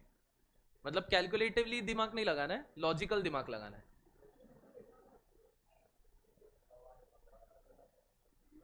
कैलकुलेशंस कुछ नहीं रहेगा उसमें, उसमें सिर्फ हम लोग को दिमाग लगाना है कैसे ये हो रहा है, उसके हिसाब से आंसर। उसमें बहुत ऑप्शंस का खेल रहता है। आगे आंसर कितने जन अभी भी कर रहे हैं, कोशिश कर रहे हैं, अभी भी ट्राई कर रहे हैं? ओके चलो एक मिनट और।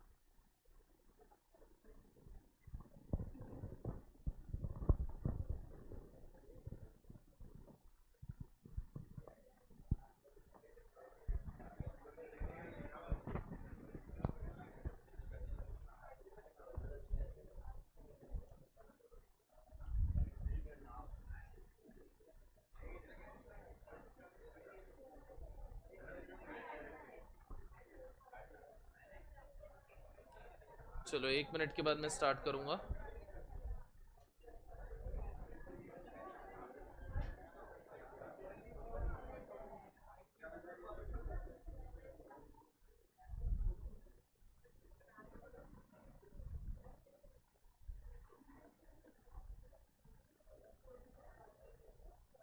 हुआ तुम लोग का कि तू 4,000 पे अटके रहे?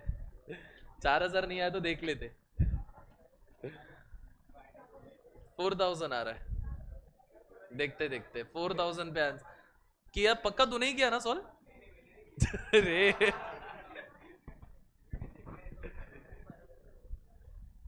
ये सही है। चलो एक बार बता देता हूँ इसको कैसे करते हैं। लॉजिक सेम है, पी वैसे ही रखेंगे। मैंने बताया था, ये देखो, ये पार्ट का कैलकुलेशन करने के लिए क्या होगा, 110/100। मैंने बताया था ऊपर नीचे नंबर्स को ऐड कर दो, पावर में 3, 5324 is equal to P into. अभी इसको 3 बार मल्टीप्लाई कर दे। यहाँ पर क्या है, पावर में 3 है ना। अच्छा एक जीरो कट हो सकता है, पहले कर लेता हूँ वो, या तो तुम लोग बाद में करना चाहते हो तो बाद में करो, बात एक ही होगा। 11/10, 11/10, 11/10, 3 बार मल्टीप्लाई कर लिया। अब एक काम करो, या तो तुम लोग इसको मल्टीप्लाई करो, या तो यहां पे कुछ कट हो रहा है क्या, इधर चेक करो कुछ हो रहा है कट। ऊपर नीचे नंबर्स कट नहीं हो रहे तो अभी सीधा उसको वहां पर शिफ्ट कर दो। मतलब 5324 मल्टीप्लाई बाय जो भी नीचे के नंबर है वो ऊपर चले जाएंगे, 10 10 10, और जो नीचे ऊपर के नंबर है वो नीचे आ जाएंगे, 11 11 11 इज इक्वल टू हमारा क्या बचेगा यहाँ पर पी। अब 11 का टेबल दिया, नीचे 11 दिया, तो अभी फोर्सफुली मुझे 11 से कट करना पड़ेगा। पहले मैं 11 से ही करता हूं, 5324 से करूंगा तो देखो क्या आएगा। 11 5 सा कितना हो गया, 55, सॉरी 11 4 सा हो जाएगा हमारा 44। कितना बचेगा अपना, 14 में से 13 गया तो 9, एंड फिर यहां पर ओ सॉरी यहां पर 9 ही बच गया, नीचे आ गया 2। 11 8 सा 88, 4 बच गया। 11 4 सा कितना हो गया, 44। तो क्या आंसर आया, 484 ना, तो 11 484। ओके फिर वापस से 11 से ट्राई करते। 11 4 सा 44 होता है, 4 बचेगा, 11 4 सा 44। फिर वापस से 11 से ट्राई करेंगे। 11 कितने सा 44 होता है, 11 4 सा क्या क्या बच गया, 4 इंटू 10 इंटू 10 इंटू 10, मतलब क्या हो जाएगा 4 और कितने जीरो, 1 2 3, 1 2 3, तो मतलब प्रिंसिपल कितना हो जाएगा तुम्हारा 4000। आइडिया मिला कैसे किया। अब देखो प्रिंसिपल तो मिल गया हमें, बट उन्होंने साथ ही साथ और एक चीज निकालने भी बोला था। क्या निकालने बोला है भाई, प्रिंसिपल हम लोग को 4000 मिल चुका है, इसके साथ साथ कंपाउंड इंटरेस्ट भी निकालना है। कंपाउंड इंटरेस्ट कैसे निकालोगे, कंपाउंड इंटरेस्ट निकालने के लिए क्या formula, amount minus principal. Amount दिया है तुम्हारे पास 5324, प्रिंसिपल अभी जस्ट मिला है हमें 4000, माइनस करने के बाद कितना हो जाएगा 1324। सेकेंड वाला अभी एक्सप्लेन कर रहा हूं मैं, वो तुम लोग को नहीं करने दे रहा हूं, मैं करके दिखाता हूं, ठीक है। चलो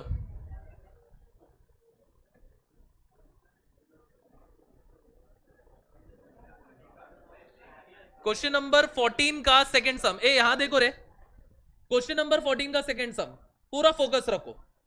तुम लोग अभी मत करो, पता है कुछ लोगों को आता रहेगा, तो मत ट्राई करो अभी, देख लो एक बार, बहुत सारे क्वेश्चन होमवर्क में दूंगा मैं, तब तुम लोग अच्छे से बैठ के प्रैक्टिस कर लेना। अब यहां पर सेकंड क्वेश्चन में देखो क्या लिखा है, प्रिंसिपल का वैल्यू दिया है तुम्हें 5000, अब तुम्हें रेट ऑफ इंटरेस्ट निकालने बोला है, रेट ऑफ इंटरेस्ट नहीं पता, नंबर ऑफ इयर्स दिया है वापस से 2, कंपाउंड इंटरेस्ट वो भी नहीं पता, और अमाउंट दिया है उन्होंने 6050। तो मुझे पहले तो देखो क्वेश्चन में कंपाउंड इंटरेस्ट बोला है, मतलब मैं सीधा कंपाउंड इंटरेस्ट का फॉर्मूला लगाऊंगा, मतलब अमाउंट इज इक्वल टू क्या आ जाएगा, P ब्रैकेट में 1 plus R upon 100 to the power n। तो ये क्या हो जाएगा, अमाउंट कितना दिया हम लोग को 6050, प्रिंसिपल अमाउंट दिया है हमें कितना 5000, ब्रैकेट में 1 प्लस आर नहीं पता तो उसको वैसे ही रखेंगे अपॉन 100 टू द पावर क्या है हमारा 2। ओके, अरे यार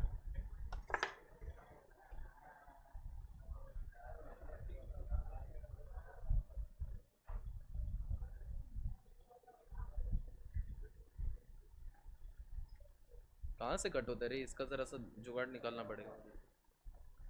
हाँ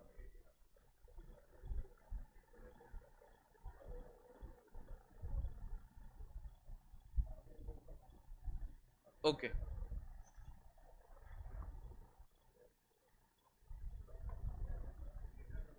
अभी देखो क्या करेंगे हम लोग, 6050, अब ये 5000 यहां पर मल्टीप्लाई हो रहा है, तो उसको वहां पर जाके डिवाइड कर दो, divide by 5000 is equal to क्या बच गया यहाँ पर 1 प्लस आर अपॉन 100 का स्क्वायर।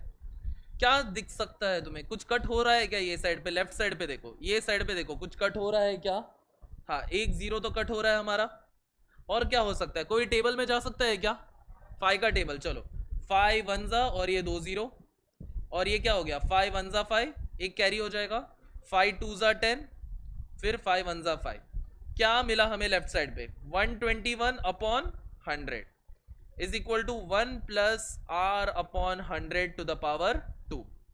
अब क्या करेंगे बताओ, तुम लोग से सुनना है, इधर तुम लोग से सुनना है, क्या करना चाहिए, टेकिंग स्क्वायर रूट, क्योंकि वहां पर स्क्वायर दिख रहा है ना, तो उसको हटाने के लिए मैं स्क्वायर रूट करूंगा दोनों जगह पर, तो मैं अगर स्क्वायर रूट निकालूंगा, स्क्वायर रूट निकालूंगा तो क्या मिलेगा अपने को 121 अपॉन 100 का स्क्वायर रूट, और इधर बचेगा 1 प्लस आर अपॉन 100 का इसका स्क्वायर रूट, इधर से स्क्वायर और रूट कैंसिल हो गया, 121 का रूट कितना हो जाता है 11, 100 का रूट कितना हो जाता है 10, मैंने इसलिए बोला स्क्वायर और रूट्स को याद कर लो तुम लोग, ओके वो तुम्हारा टास्क रहने वाला है। और यहां पर क्या होगा 1 प्लस आर अपॉन 100, क्या होगा इसके बाद, ये 1 प्लस हो रहा है, उधर जाके क्या होगा माइनस, तो इधर से क्या मिला अपने को 11 upon 10 minus 1 is equal to क्या बचेगा हमारा आर अपॉन 100, कितना हो गया देखो, अब यहां पर -1 बोल रहे हैं ना, तो इन दोनों नंबर को माइनस करो, 11 में से 10 गया तो कितना बचेगा 1, तो ये हो जाएगा 1 अपॉन 10, या तो तुम लोग ऐसे क्रॉस मल्टीप्लाई भी कर सकते हो, 10 वन जा 10, 11 में से 10 गया तो 1, तो 1 अपॉन 10 इज इक्वल टू क्या हो गया आर अपॉन 100, ये 100 इधर डिवाइड हो रहा है, वहां पर जाके मल्टीप्लाई, तो 100 अपॉन 10 इज इक्वल टू क्या होगा आर, एक जीरो कैंसिल हो गया, तो क्या मिला आर का वैल्यू 10, तो 10 क्या रहेगा ये परसेंटेज। इसको एक बार अच्छे से देख लो, यस कोई स्टेप है जो तुम लोग को वापस से समझना है,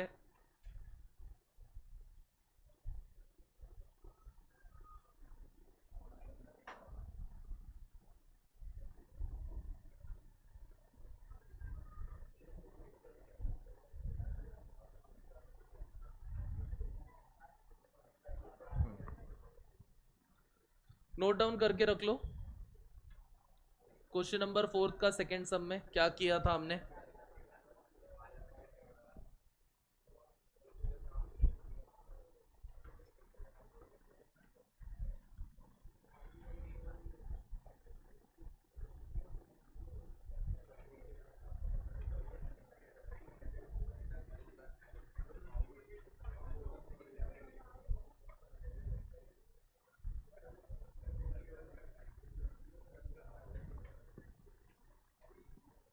कुछ डाउट है इसमें, किसी को कोई डाउट, कैसे किया कुछ समझा नहीं तो पूछो अभी।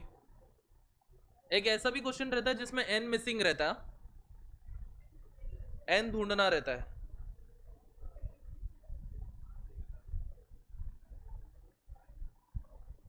ऐसा कोई क्वेश्चन तो है नहीं, बट ठीक है।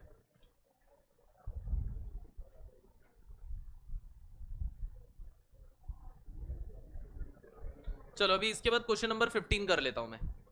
The sum amounts to rupees 2520 in 2 years and 2702 in 5 years at simple interest. तो क्वेश्चन में पहले ही बोला है सिंपल इंटरेस्ट का बात हो रहा है। Find the rate of interest.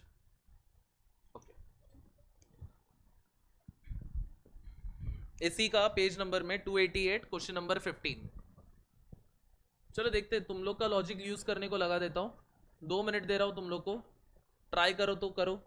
Idea बस इतना देता हूं कि तुम्हारे पास कोई तो एक स्टार्टिंग वैल्यू था, अभी पता नहीं है वो स्टार्टिंग वैल्यू क्या है करके। उसका वैल्यू 2520 हो रहा है 2 साल में, एंड 2700 हो रहा है इन 5 years। मतलब हमारे पास n का वैल्यू है 2 एंड a का वैल्यू है 2520, फिर n का वैल्यू है 5 और a का वैल्यू है 2700। तो हमें पता लगाना है कि इंटरेस्ट, रेट ऑफ इंटरेस्ट क्या होगा करके। फिगर आउट करो ये कैसे करेंगे। बस इतना बोलता हूं कि 2520 ये मेरा अमाउंट रहेगा, ए रहेगा। दोनों का प्रिंसिपल अमाउंट सेम रहेगा, पी का वैल्यू दोनों के लिए सेम रहेगा। चलो 2 मिनट्स का टाइम दे रहा हूं। क्वेश्चन नंबर 15 किसी को ट्राई करना रहेगा, करो।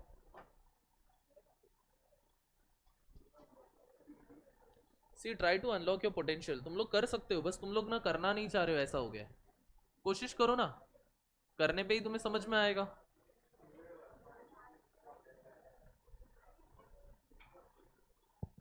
आया कुछ? हाँ 2.5 मिल गया, वेरी गुड।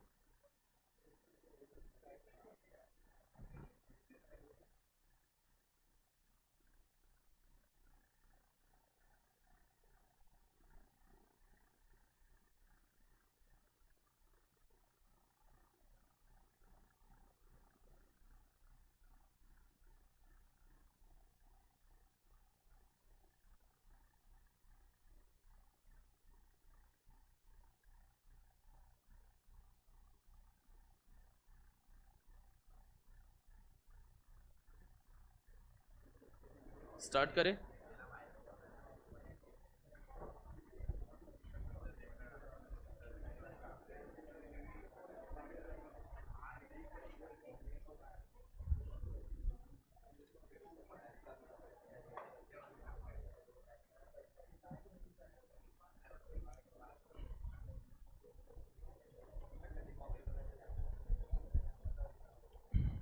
चलो देखो यहां पर क्वेश्चन नंबर 15 को मैंने कैसे करने वाला हूं। सबसे पहले क्वेश्चन में फर्स्ट लाइन में क्या लिखा है, a sum amounts to rupees 2520 in how many years, 2 years। इसका मतलब क्या हुआ, इस कंडीशन से हिसाब से हमें पता चल गया इसका अमाउंट हमारा इतना बन के आ रहा है। मतलब ए का वैल्यू दिया है इस केस में 2520, कितने साल में, इन 2 years। मतलब एन का वैल्यू इसमें कितना दिया हम लोग को, 2। अब मुझे बताओ सिंपल इंटरेस्ट निकालने का फॉर्मूला क्या था हम लोग का, P into N into R upon 100। और मैं अमाउंट कैसे निकालता हूं, क्योंकि हमें क्वेश्चन में अमाउंट दिया ना। अमाउंट कैसे निकालेंगे, प्रिंसिपल प्लस इंटरेस्ट। शुरुआत में तुम्हारा पैसा था, उसमें तुम लोग इंटरेस्ट को जोड़ोगे तो तुम लोग को फाइनल अमाउंट मिलेगा ना, ए मिलेगा। अब यहां पर amount is equal to principal plus, अब ये इंटरेस्ट है ना, इंटरेस्ट का फॉर्मूला दिया है ना, यहां पर क्या लिखा हुआ है, P into N into R upon 100। वो लिखता हूं P into N into R upon 100। अच्छा यहां पर मुझे फर्स्ट अमाउंट मिलेगा, अमाउंट का वैल्यू कितना दिया है बताओ, 2520। प्रिंसिपल नहीं पता तो मैं इसको P रख देता हूं, प्लस P इंटू एन का वैल्यू कितना है हमारा 2 years, आर नहीं पता, अपॉन 100। Yes clear enough. इसमें से देखो यहां पे ये पार्ट है मेरे पास और ये एक पार्ट है। क्या दोनों में भी P दिख रहा है तुम्हें? अगर दोनों में P दिख रहा है मतलब मैं P को कॉमन ले सकता हूं, तो मतलब क्या हो जाएगा 2520 इज इक्वल टू, P को मैंने बाहर निकाला तो अंदर क्या बचेगा, ये P मेरा बाहर आ चुका, मतलब इधर इसके जगह पर क्या आएगा 1, प्लस अब यहां से मेरा P बाहर आ चुका है, तो इधर क्या बचेगा 2R/100। ओके, ये हम लोग को चलो एक फर्स्ट इक्वेशन समझ लो, या फर्स्ट पार्ट हमें मिल चुका है। अब क्या हुआ, कुछ डाउट है इसमें? यहां तक किया हुआ है, कुछ कंफ्यूजन है तो बता दो इधर। मैंने यहां पर क्या किया, जो दोनों जगह पर P दिख रहा था उसको मैंने बाहर निकाला। बाहर निकालने के बाद अंदर क्या बच गया, ये P तो बाहर निकल चुका है, तो अंदर बच गया उसकी जगह पर 1। यहां से P बाहर निकल गया, तो इधर क्या बचेगा 2R/100। तो वैसे मैंने लिख दिया। ओके, चलो सेकंड वाला लाइन में क्या लिखा है बताओ, और इसका अमाउंट कितना हो रहा है 2700 इन 5 years। ओके, इसका अमाउंट हो रहा है 2700 इन 5 years। ये क्या किया, किसी को कुछ समझा क्या? मैंने देखो, मैं वापस से पूरा सब कुछ लिखते नहीं बैठ गया, क्योंकि मुझे समझा कि पहले वाली इसमें हम लोग का क्या हो रहा था, ये था हमारा अमाउंट और ये 2 था हमारा क्या नंबर ऑफ ईयर्स। मैंने बस वही जगह पर सब्स्टिट्यूट कर दिया। अमाउंट मेरा अभी बोला है 2700, बाकी सब कुछ सेम रखूंगा। और जो मेरा यहाँ पर 2 years बोला था, अब उसके जगह पर मैं क्या लिखूंगा 5 years। ओके, तो चलो कैसे होने वाला है देखो, सिंपल सा। अभी देखो क्या करूंगा, इन दोनों को मैं अभी डिवाइड करता हूं। तो ऊपर वाला नंबर रखता हूं 2700, नीचे रखता हूं 2520। यहां पर क्या आएगा P इन ब्रैकेट 1 + 2R/100। इधर क्या आ जाएगा P in bracket 1 + 5R/100। 5R/100 बहुत सिंपल है, P और P कट गया। ओके, क्योंकि प्रिंसिपल दोनों का भी सेम था। यहाँ पर 0 से 0 कट गया, और कुछ कट रहा है तो पहले कर लेते हैं। कुछ और कट रहा है क्या हमारा, कैंसिल हो रहा है तो वो कर लो। 270 और 252 दोनों भी कौन से टेबल में जाते हैं 2 का टेबल। तो चलो 2 का टेबल, 2 1 ज़ा 2, 2 2 ज़ा 4, 1 कैरी हो जाएगा, 2 6 ज़ा 12। ऊपर का नंबर कितने टेबल में जा रहा है 2 1 ज़ा 2, 2 8 ज़ा 16, 1 कैरी हो रहा है, 2 5 ज़ा 10। ओके, यहां पर क्या बच गया मेरे पास 185/126, और यहां पर क्या बच गया, चलो इसको क्रॉस मल्टीप्लाई कर लेते हैं। 100 × 1 कितना हो जाएगा 100 + 2R/100। और यहां पर भी अगर क्रॉस मल्टीप्लाई करूंगा 100 × 1 कितना हो जाएगा 100 + 5R/100। दोनों जगह से 100 और 100 कट गए, क्या मिल गया हमें यहाँ पर मिल गया 185/126, और यहाँ पर क्या मिल गया 100 + 2R/100 + 5R। ओके, इसको फिर अभी तुम लोग यस कौन सी जगह पर 135 126 की जगह पर। ओके हाँ, 2 1 ज़ा 2, 2 2 ज़ा 4, 1 कैरी हो गया ऊपर। क्या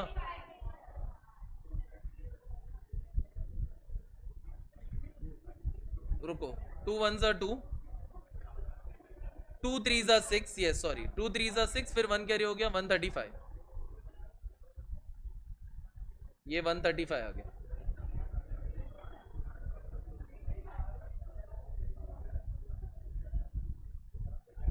सॉरी। ओके, अब तुम लोग इसको यस हाँ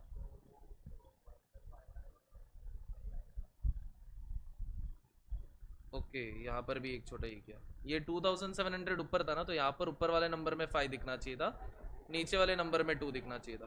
ठीक है,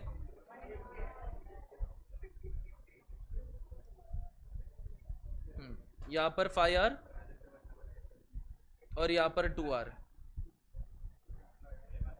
यहाँ पर 5R आएगा, यहाँ पर 2R आ जाएगा। ठीक है, अब चलो इसको अभी हम लोग क्रॉस मल्टीप्लाई करेंगे। या तो देखो 135, इसको हम लोग मल्टीप्लाई करेंगे 100 + 2R से। देखो ये नीचे वाला नंबर इधर गया, और ये नीचे वाला नंबर यहाँ पर जाएगा। 126 को मैं मल्टीप्लाई करने जा रहा हूँ 100 + 5R के साथ। तो 135 + × 100 कितना हो जाएगा 13500। 135 × 2 कितना हो जाएगा हम लोग का, कितना हो गया 270। 126 × 100 करेंगे तो 12600। और 126 इंटू 5 करेंगे तो कितना हो जाएगा? 5 6 जा 30, 5 2 जा 10, 11 12 13, 5 1 जा 5 प्लस 1 6, 630 हो गया ना, 630 आर। अब जो आर वाले नंबर है उनको साथ में रखो, ये प्लस हो रहा है, उधर जाके क्या होगा? माइनस 630 आर में से 270 आर गया, और यहां पर ये नंबर प्लस हो रहा है, उसको उधर भेजेंगे तो क्या हो जाएगा?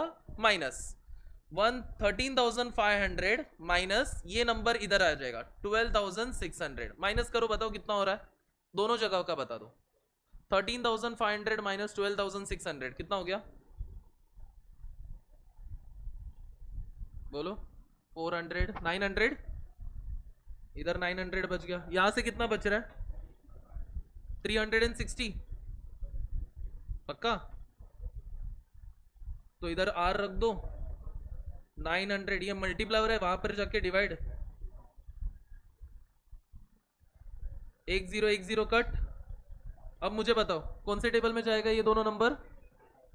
3 का टेबल ले सकते हैं ना हम लोग। 3 1 जा 3 2 जा 3 कितने जा 3 30 जा। अब क्या होगा? 3 का टेबल अगेन, 3 4 जा 3 10 जा, 10 डिवाइडेड बाय 4 करेंगे। और भी 2 का टेबल, 2 2 जा 2 5 जा, क्या आ गया यहाँ पर? 5/2। 5/2 का मतलब ही कितना हो जाएगा? 2.5। तो इसमें हम लोग का आर का वैल्यू क्या हो जाएगा? Option D.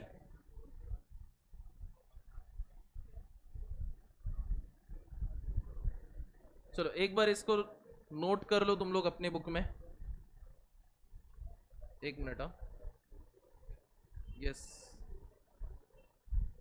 हाँ,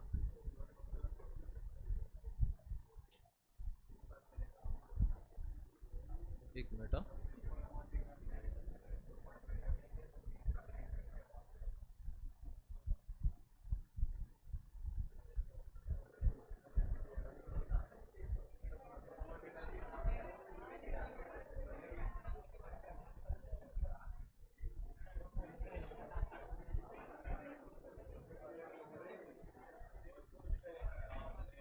हाँ बोल।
ये देखो, इसके पीछे एक और लॉजिक भी बनता है।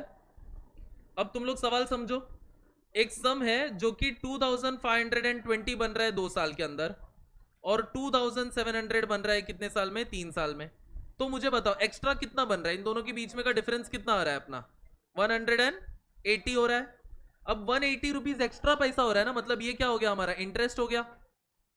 अब ये अगर मेरा इंटरेस्ट अमाउंट है तो ये कितने साल का इंटरेस्ट हो गया मुझे बताओ? यहां पर 3 लिख दिया गलती से, कितना हो गया ये? 5 इयर्स।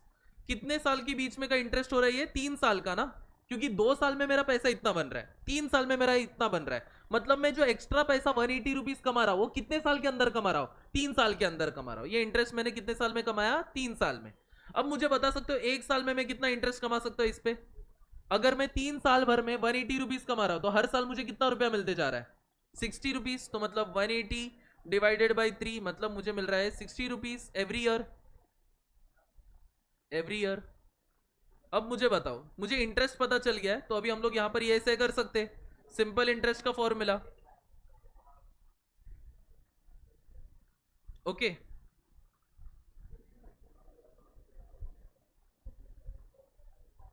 प्रिंसिपल अमाउंट कितना निकल के आ रहा था?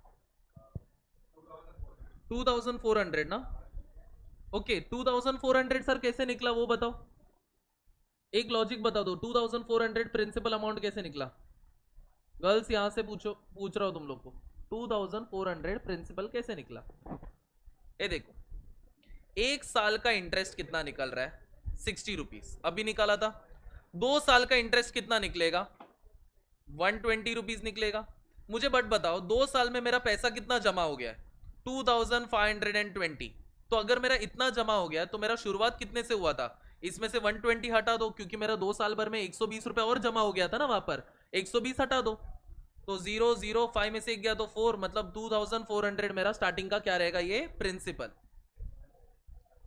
अब यहां पर मैं प्रिंसिपल अमाउंट 2400 डालो, एन का वैल्यू हम लोग को क्या डालना रहेगा 1, क्योंकि मैंने एक साल का इंटरेस्ट निकाला है 60 रुपीज इंटू आर, 20 इधर से कट 20 इधर से cut, 60 is equal to 24 into are.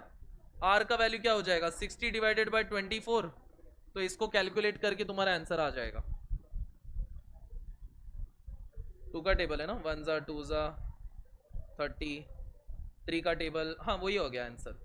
तो आर का आंसर क्या आ गया 2.5%। ये लॉजिक लिख लो तुम लोग चीजों। 2 साल का पैसा 2520, 5 साल का पैसा 2700, मतलब हम लोग ने एक्स्ट्रा पैसा कितना कमाया 180 रुपया कमाया। वो कितने साल में कमाया 3 साल में। अब यहाँ पर एक साल में मैंने कितना एक्स्ट्रा पैसा कमा रहा है 60 रुपीज, तो मैंने इधर निकाला अगर एक साल में 60 हो रहा है 2 साल में 120 हो रहा है तो 2 साल के हिसाब से प्रिंसिपल अमाउंट हो गया 2400। अब सिंपल इंटरेस्ट का फॉर्मूला में डाला और रेट ऑफ इंटरेस्ट निकाल दिया। Very good.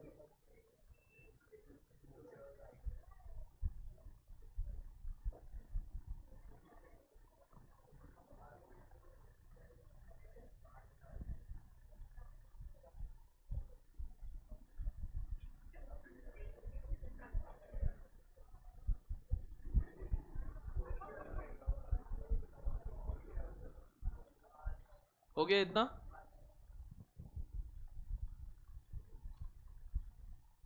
और कौन सा क्वेश्चन है? ओके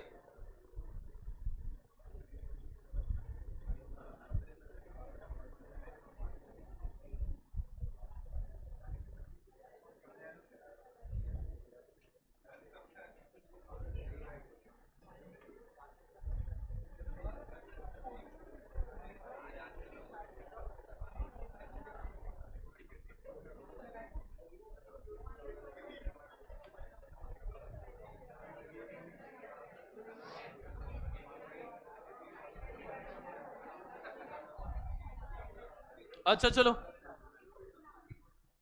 नोट कर लिया। उसके रिलेटेड अभी देखो वो चैप्टर में जितने simple interest and compound interest के क्वेश्चंस बाकी बचे हुए रहेंगे वो तुम लोग एक बार सॉल्व करके लेके आना। अब चलो चैप्टर नंबर 6 पे आ जाओ। पूरा चैप्टर का नाम blood relation and direction sense होना चाहिए था।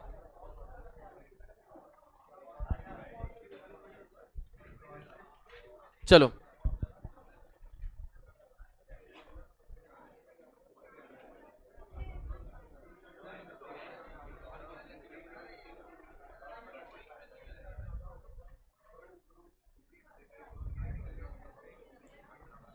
हम लोग डायरेक्शन सेंस से शुरू करेंगे, ब्लड रिलेशन बाद में करते।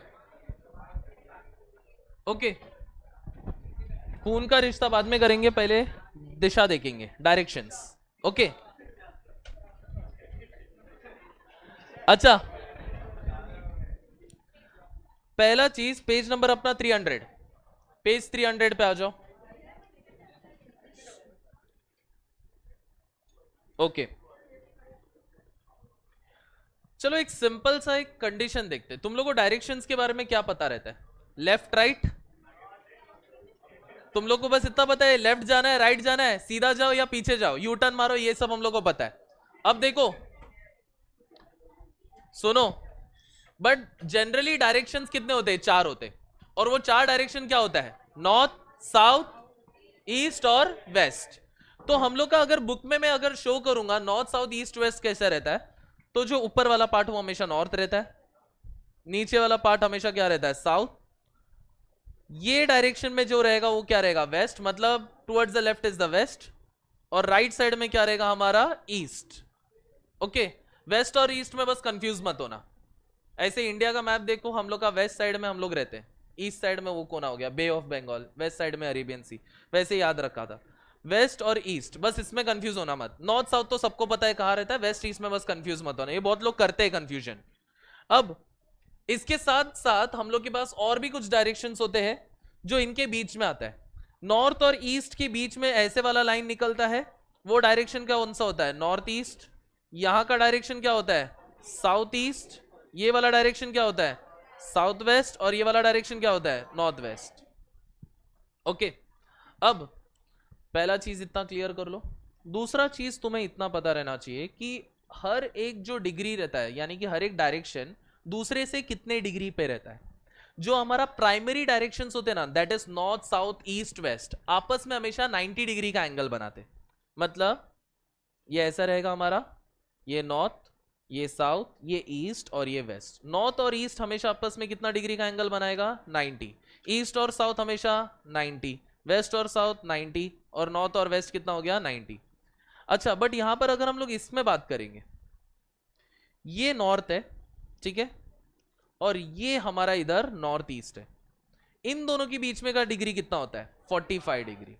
ओके, तो ये बस एक बेसिक कंसेप्ट समझ के चलो कि अगर हम लोग का ऐसा भी क्वेश्चन आता है कि एक आदमी चल रहा था, ओके, और फिर वो अचानक से 45 डिग्री क्लॉकवाइज घूमता है, तो अब मुझे बताओ वो कौन से डायरेक्शन पे? नॉर्थ में चल रहा था और 45 डिग्री क्लॉकवाइज घूम रहा है, तो कौन से डायरेक्शन को फेस कर रहा है? North east. क्लॉकवाइज समझ में आता है तुम्हें? क्लॉकवाइज ऐसे घूमता है, हमारा घड़ी कैसे घूमता है वैसे घुमाना है। और ये हो गया क्लॉकवाइज, और एंटी क्लॉकवाइज मतलब इसका उल्टा, इस तरह से घूमेगा तो ये एंटी क्लॉकवाइज होगा। ओके, अब मुझे बताओ, अगर मैंने ऐसा क्वेश्चन रखा, देखते तुम लोग का भी जरा सा एक छोटा सा देखते, सब आंसर देना, दिमाग देखते। हाँ, वही बोलना चाह रहा था छोटा सा। Okay, suppose you are walking in the direction of west and मैंने 45 डिग्री क्लॉकवाइज टर्न करता हूं, तो मैं कहां पर अभी फेस कर रहा हूं? North west, north east. भाई मैं वेस्ट इधर है मेरा, ठीक है, वेस्ट इधर है, ये वेस्ट हुआ मेरा। अभी तू वेस्ट से कहां जा रहा है? 45 डिग्री बोला था, 45 डिग्री कहां पर बोला? क्लॉकवाइज के एंटी क्लॉकवाइज? अब क्लॉकवाइज मतलब ऐसे घूमूंगा मैं, इधर घूमूंगा, यहां पर घूमूंगा, मतलब मैं यहां पर जाने का बात कर रहा हूं। तो ये हो गया कौन सा डायरेक्शन? ये कौन सा है? यहां पर नॉर्थ आता है, यहां पर वेस्ट आता है, तो ये डायरेक्शन हो गया नॉर्थ वेस्ट। चलो, और एक सवाल, मैं नॉर्थ ईस्ट डायरेक्शन में फेस कर रहा हूं, okay, I am facing to the direction of north east, और मैं 135 डिग्री एंटी क्लॉकवाइज घूमूंगा। पूरा लिख देता हूं मैंने क्या बोला। मैं नॉर्थ ईस्ट के डायरेक्शन पे फेस कर रहा हूं, बराबर ना, और मैं कितना डिग्री घूम रहा हूं? 135 डिग्री घूम रहा हूं एंटी क्लॉकवाइज। तो मैं कहां पर फेस कर रहा हूं? पक्का? चलो देखते हैं, पहले तो ये समझते। मैं नॉर्थ ईस्ट के डायरेक्शन पे फेस कर रहा हूं। नॉर्थ ईस्ट कहां हो गया? ये नॉर्थ है, ये ईस्ट है, ये ईस्ट है, ये नॉर्थ है, ये ईस्ट है, मतलब मैं यहां पर फेस कर रहा था। ओके, मैं यहां पर फेस कर रहा था, ये नॉर्थ ईस्ट हो गया इधर। अब मुझे बोला जा रहा है, ए सुनो रे, 135 डिग्री घूमना है। 135 डिग्री घूमना मतलब क्या हो जाएगा? पहले मैं देखो यहां पर 45 डिग्री घूम गया, ओके, फिर यहां से मैं 45 हटा दूंगा तो कितना बचेगा? 90 बच गया मेरे पास। और 90 डिग्री घूमूंगा मैं, फिर किधर आऊंगा? और 90 डिग्री घूम गया मैं, यहां पर आ जाऊंगा। ये कौन सा डायरेक्शन है? ये कौन सा डायरेक्शन है? वेस्ट है। तो अगर मैं नॉर्थ ईस्ट डायरेक्शन पे खड़ा हूं और 135 डिग्री का रोटेशन करता हूं, तो मैं अब कौन से डायरेक्शन पे फेस कर रहा हूं? वेस्ट। तुम लोग को यह समझना है कि पहले तुम लोग का सेकेंडरी डायरेक्शन से प्राइमरी डायरेक्शन पे हो। तो मतलब नॉर्थ ईस्ट दिया था, तो मैं इससे 45 माइनस करूंगा, मतलब इतना पार्ट में आ रहा हूं, मतलब ये डायरेक्शन में फेस कर रहा हूं, यानी कि 90 डिग्री अभी बचा है। तो मैं और 90 डिग्री घूमूंगा, तो मतलब ये डायरेक्शन पे फेस करूंगा, यानी कौन सा डायरेक्शन हो गया? वेस्ट। किसने वेस्ट बोला था रे? हाँ, अच्छा, एक और सवाल देखते। बोला है वो बात नहीं कर रहा हूं, मैंने बेस्ट पूछा है ओके, अब मेरा क्वेश्चन है इस तरह से, मैं साउथ के डायरेक्शन पे फेस कर रहा हूं, मेरा फेस कहां पर है? साउथ के डायरेक्शन पे। अब मैं बोल रहा हूं कि मैं मूव हो रहा हूं 180 डिग्री क्लॉकवाइज। रुको रुको, सम खत्म नहीं हुआ। घाय रहता है तुम लोग को। 180 डिग्री घूम गया। अब 180 डिग्री क्लॉकवाइज घूमने के बाद मैं 10 मीटर आगे बढ़ता हूं। ठीक है, मैं 10 मीटर वो डायरेक्शन में आगे बढ़ता हूं और फिर मैं वहां से 45 डिग्री एंटी क्लॉकवाइज घूमूंगा। अब मुझे बताओ मैं कहां पर हूं? पक्का? देख लो, मैं साउथ में फेस कर रहा था, फिर मैं 180 डिग्री घूम गया। 180 डिग्री मतलब मैं यहां पर आ जाऊंगा। अब मैं यहां पर हूं, 10 मीटर आगे बढ़ा, अब एंटी क्लॉकवाइज जाना है, कितना है? 45 डिग्री, मतलब ये साइड पे जाऊंगा। तो यहां पर मैं फेस कर रहा हूं। अब ये डायरेक्शन कौन सा है? ये नॉर्थ है, ये वेस्ट है, तो इसके बीच वाला डायरेक्शन क्या हो गया? North west. क्लियर हुआ यहां पर? चलो, अब इसके रिलेटेड अभी क्वेश्चंस मैं पूछता हूं, देख लो। अच्छा, इसमें एक और एक क्वेश्चन आ जाता है। पहले तुम लोग को क्लॉकवाइज एंटी क्लॉकवाइज फंडा क्लियर हो गया। अब दूसरा टाइप का, अभी ना इन लोग ना डायरेक्शन के साथ साथ क्या पूछते पता है? डिस्टेंस भी पूछते। तुम लोग कितने दूरी पे हो स्टार्टिंग पॉइंट से, तुम लोग अभी कितने दूरी पे खड़े हो। देखो मैं समझाता हूं। डिस्टेंस निकालना है ना, तुम लोग को एक चीज पता रहना चाहिए। डिस्टेंस फॉर्मूला मत बोलना, पाइथागोरस थ्योरम। अरे यार सर, पाइथागोरस थ्योरम करके हो गया, अभी नहीं करना है। हाँ ठीक है, समझ सकता हूं।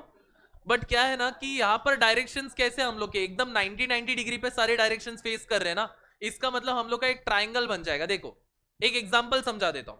मैं यहाँ पर खड़ा हूं, सब जो बी पॉइंट पे मैं खड़ा हूं। अब मैं नॉर्थ डायरेक्शन पे जा रहा हूं, और नॉर्थ डायरेक्शन पे जाने मतलब मैं कितना मीटर जाता हूं पता है? लेट्स से 4 मीटर में नॉर्थ डायरेक्शन पे जाता हूं। फिर मैं यहां से ईस्ट की तरफ जाता हूं, ओके, एंड ट्रैवल 3 मीटर्स। मैं पहले 4 मीटर आगे बढ़ा और फिर 3 मीटर ऐसे बढ़ा। तो मुझे बताओ, अब जो मैं जगह पर खड़ा हूं वहां से मेरा जो स्टार्टिंग पोजीशन है उसके बीच में का डिस्टेंस कितना है? What is the distance? ये डिस्टेंस निकालने पूछ सकते हो लोग। तो यहां पर मैं वापस से क्या यूज करूंगा? Pythagoras theorem. अभी जिसको नहीं पता पाइथागोरस थ्योरम कैसे होता है, या तो किया रहेगा तो भूल गए रहोगे। तुमने सोचा रहेगा कि सर अभी तो मैथ से छुटकारा मिल गया ये पी, बट अभी हम लोग को वापस से मिल गया है ये चीज। तो मैं एक तुम लोग को बता देता हूं। पाइथागोरस थ्योरम करने के लिए ये फॉर्मूला हो जाता है, हाइपोटेन्यूज का square is equal to side 1 का स्क्वायर प्लस साइड 2 का स्क्वायर। अब यहां पर हाइपोटेन्यूज का मतलब क्या हो गया? जो लॉन्गेस्ट साइड होता है, जो टेढ़ा साइड होता है वो समझ लो। यहां पर हम लोग को नहीं पता, इसको मैं x मान लेता हूं, okay. X square is equal to side 1 कितना है? 4 स्क्वायर, साइड 2 कितना है? 3 स्क्वायर, 16 प्लस 9 25। मतलब मुझे एक्स स्क्वायर का वैल्यू 25 मिला, तो एक्स का वैल्यू क्या हो जाएगा? Under root of 25 which is 5। Okay, तो मतलब मेरा स्टार्टिंग पोजीशन से कितना डायरेक्शन पे? 5 मीटर्स। एक मिनट, सवाल सुनो। यही क्वेश्चन में वापस से आता हूं। मैं नॉर्थ के डायरेक्शन में 4 मीटर गया, ओके। ये कौन सा डायरेक्शन था मेरा? नॉर्थ डायरेक्शन था। और फिर मैं वहां से ईस्ट डायरेक्शन पे गया। अब मैं जो जगह पर खड़ा हूं वहां से मुझे स्टार्टिंग पोजीशन पे जाने के लिए in which direction should I face? अगर मुझे रिटर्न घर जाना है तो in which direction should I face? कौन सा डायरेक्शन पे मुझे फेस करना पड़ेगा to go back to home, या तो to return to the starting point? In which direction should I face? वापिस से स्टार्ट में जाना है मुझे, तो मुझे कौन से डायरेक्शन पे फेस करना पड़ेगा? ये डायरेक्शन देखो, ये कौन सा डायरेक्शन होगा? यहां पर साउथ होता है, यहां पर वेस्ट होता है, तो ये कौन सा डायरेक्शन हुआ? South west. अगर ऐसा सवाल आता है मेरे घर से मैं अभी कौन से डायरेक्शन पे हूं, दोनों में डिफरेंस समझो। पहला मैंने लाइन क्या बोला? In which direction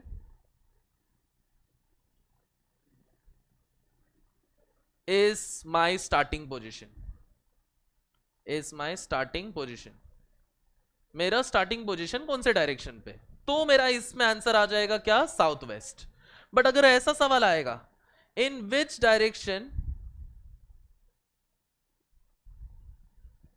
I am standing, या तो बोल सकते हैं मैं विच डायरेक्शन पे मैं अभी हूं from my starting point, from my starting point. अभी ये सवाल का आंसर बताओ, in which direction I am standing from my starting point. मेरे शुरुआत के पॉइंट से मैं अब कौन से डायरेक्शन पे जा चुका हूं। अब क्या आंसर आएगा, नॉर्थ ईस्ट। हम अभी कहां पर है, क्वेश्चन में बोलो, आई एम स्टैंडिंग फ्रॉम, कहां से बात हो रहा है, हम लोग को डायरेक्शन अभी कहां से देखना है, स्टार्टिंग पॉइंट से देखना है। तो अगर मैं स्टार्टिंग पॉइंट यहां पर है, यहां से देखूंगा इधर जा रहा है ना, तो ये वाला डायरेक्शन कौन सा हो जाएगा, ये देखो इधर होता है नॉर्थ, ओके, इधर होता है हमारा नॉर्थ, इधर होता है हमारा ईस्ट, तो ये कौन सा डायरेक्शन हो गया, नॉर्थ ईस्ट। ओके, तो बेसिक इतना आना चाहिए तुम लोगों को। दूसरा टाइप का क्वेश्चन क्या होता है हमारा, डिस्टेंस के रिलेटेड। अब इसके रिलेटेड अभी एक क्वेश्चन बताता हूं तुम लोग को, देखो। अच्छा हाँ, और एक पार्ट आता है दूसरा, तीसरा तीसरा ना, ओके। पहला मैंने तुम्हें डायरेक्शन में क्या बताया, डायरेक्शन में क्या बताया, एंटी क्लॉकवाइज क्लॉकवाइज क्या होता है। दूसरा क्या बताया, डिस्टेंस कैसे निकालेंगे स्टार्टिंग और फिनिशिंग का, पाइथागोरस थ्योरम लगता है। तीसरा, हम लोग कौन से डायरेक्शन पे फेस कर रहे हैं if you want to go back to home, या तो मेरे स्टार्टिंग पोजीशन से मैं कौन से डायरेक्शन पे हूं, ये मेरा एक सवाल आ जाता है कि कौन से डायरेक्शन पे फेस कर रहा हूं, या तो मुझे घर जाने के लिए कौन से डायरेक्शन पे जाना है, या घर से मैं कौन से डायरेक्शन पे जाना है, ये एक सवाल आता है। और एक तीसरा टाइप का सवाल आता है इसमें, that is left right, okay, left right. अब चलो मेरे साथ आ जाना, मैं समझो नॉर्थ डायरेक्शन पे फेस कर रहा हूं, ओके, नॉर्थ ऐसे होगा, नॉर्थ डायरेक्शन पे फेस कर रहा हूं, और मैं 10 मीटर चलता हूं। अब मैं राइट टर्न लूंगा तो कहां जाना पड़ेगा मुझे, ये वाला देखो, मैं दो ऑप्शन देता हूं, राइट टर्न मारना है तो ए ऑप्शन करेक्ट है कि बी ऑप्शन करेक्ट है, ए। तो अगर ये हमारा क्या हो जाएगा, राइट टर्न, और ये वाला साइड में क्या हो जाएगा हमारा, लेफ्ट टर्न। बट अगर समझो मैं उल्टा करता, अब समझो मैं साउथ पे जाता, 10 मीटर साउथ पे जाता, तो मेरा ए डायरेक्शन और बी डायरेक्शन क्या होता, ए क्या होता मेरा, लेफ्ट टर्न, ओके। जब हम लोग नीचे जाते हैं ना, तो हम लोग का पूरा डायरेक्शन उल्टा हो जाता है। मतलब कैसे हो जाता है, ए हमारा बन जाएगा कौन सा टर्न, लेफ्ट टर्न, और बी हमारा कौन सा हो जाएगा, राइट टर्न। तुम लोग इमेजिन करो ना, ऐसे समझो तुम लोग उल्टा घूम रहे हो, और यहां से लेफ्ट ऐसे हो गया ना, बट मेरे लिए अगर सीधा जा रहे हो तो यहां से लेफ्ट ये, उल्टा जाने पे यहां से लेफ्ट ये, समझ में आ रहा है। तो नीचे जाते समय हम लोग का डायरेक्शन उल्टा हो जाएगा। अच्छा ये बताओ, राइट साइड पे जा रहे, सॉरी हम लोग कौन से साइड पे जा रहे, ईस्ट पे जा रहे, तो राइट टर्न कौन सा होगा और लेफ्ट टर्न कौन सा होगा, ये सब ना दिमाग में रखना नहीं है रे, लॉजिक है। सब सपोज तुम लोग ऐसे हो, ऐसे मुड़ोगे, अब ऐसे मुड़ोगे तो लेफ्ट कौन सा रहेगा, ये रहेगा लेफ्ट, और ये रहेगा राइट। तो मतलब ए कौन सा रहेगा हमारा, लेफ्ट, और बी कौन सा रहेगा मेरा, राइट। अच्छा अगर मैं ये डायरेक्शन में जा रहा हूं, ए क्या रहेगा और बी क्या रहेगा, बताओ। ए राइट रहेगा हमारा, और बी हमारा लेफ्ट रहेगा, ठीक है। पूरा डायरेक्शंस करने के लिए मैंने जो भी चीजें अभी नेसेसरी लगती है मैंने पूरा बता दिया। पहला मुझे क्या लगता है, पहला मुझे लगता है कितने डायरेक्शन पे, नॉर्थ किधर है, साउथ किधर है, वेस्ट किधर है, ईस्ट किधर है, पहला वो क्लियर होना चाहिए। दूसरा मुझे क्या लगता है, anti clockwise clockwise direction, confuse मत होना। फिर उसके बाद में हम लोग को डिस्टेंस निकालने बोलेंगे कि स्टार्टिंग से लेके अभी तक मैं कितना चला हूं, उसका डिस्टेंस कितना रहेगा, जो कि नॉर्मली पाइथागोरस थ्योरम से निकलता है। चौथा, स्टार्टिंग पॉइंट से मेरा डिस्टेंस कितना, सॉरी स्टार्टिंग पॉइंट से मैं कौन से डायरेक्शन पे हूं, या तो मुझे रिटर्न घर जाने के लिए मुझे कौन से डायरेक्शन पे चलना पड़ेगा। चौथा, लेफ्ट राइट वाला कंफ्यूजन, ये पूरा हो गया। तो अब मैं तुम लोग को एक क्वेश्चन बता देता हूं, वो क्वेश्चन पे हम लोग आते हैं। तुम लोग क्या नेफ्यू फादर सन ये सब बाद में देखेंगे, वो अजीब सा है वो क्वेश्चन, इधर डायरेक्टली मत देखो, ओके। क्वेश्चन नंबर 23 पे देखो, क्वेश्चन नंबर 23 मैं तुम लोग को देता हूं ट्राई करने के लिए, देखो फिर मैं बता देता हूं इसका आंसर कैसे रहेगा। क्वेश्चन नंबर 23, हाँ पेज नंबर हम लोग का 304, page number 304, question number 23।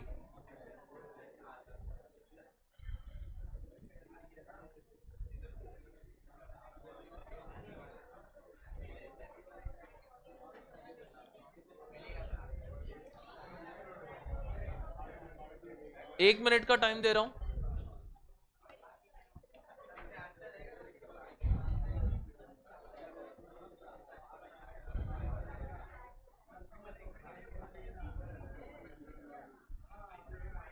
A boy walks 12 steps west में, 8 steps north, 18 steps east. What is the distance is he from the starting position? Starting position से वो कितने डिस्टेंस पे है अभी? आगे आंसर?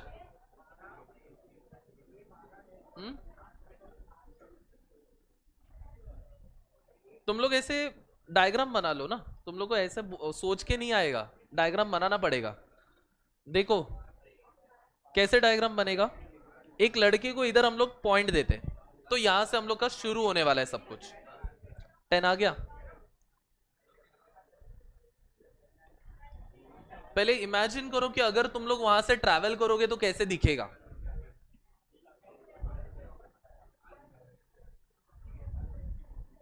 ओके, 1 मिनट यहां पर बोर्ड पे देख लो, 1 मिनट के लिए देख लो.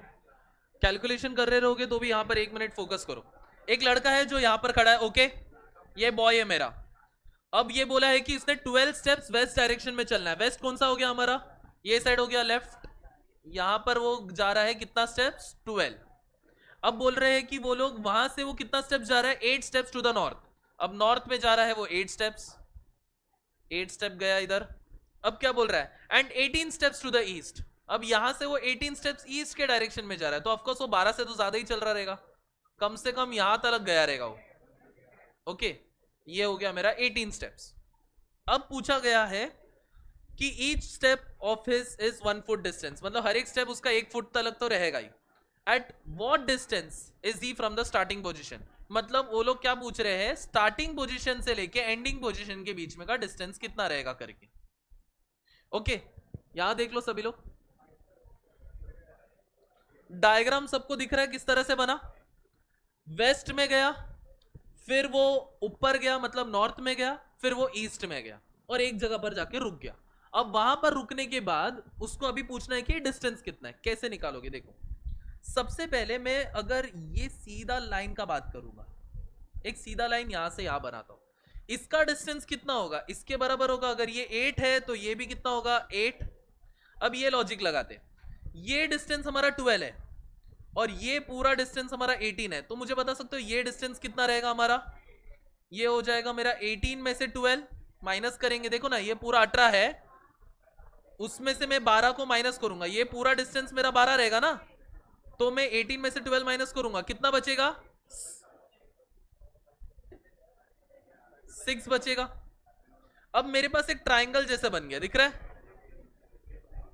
यहां पर 8 है, यहां पर 6 है, तो ये निकालना है, दिख रहा है यहां पर? अब ये निकालने के लिए कौन सा फॉर्मूला लगता है? पाइथागोरस. क्या आएगा Pythagoras theorem? X square is equal to 8 square plus 6 square. 8 का स्क्वायर 64, 6 का स्क्वायर 36, 100. अच्छा, ये डिस्टेंस को मैंने x माना ना, पूछो मुझे x कहां से आ गया. अब यहां पर 100 का रूट निकालेंगे तो x का आंसर कितना आ जाएगा? 10. ओके, कैसे किया समझा? अच्छा मुझे बताओ, अगर ये सवाल में ऐसा भी पूछा रहता, in which direction is the boy facing from the starting position, in which direction is the boy from the starting position, starting position से वो बॉय कौन से डायरेक्शन पे है अभी? North east. ये देखो यहां पर है वो, ऐसे देखो, स्टार्टिंग पोजीशन से पूछा है कि कौन से डायरेक्शन में. स्टार्ट यहां पर हो रहा है, ऊपर नॉर्थ होता है, इधर ईस्ट होता है, तो ये वाला डायरेक्शन क्या हो गया? North east. ओके, चलो ये आइडिया दे दिया. कुछ डाउट है तो अभी पूछो. ये क्वेश्चन कैसे करते हैं, कुछ डाउट है? अगर है तो अभी पूछ लो. कोई सवाल नहीं? पक्का? चलो तो एक और क्वेश्चन ले लेता हूं, अगर कोई डाउट नहीं है तो.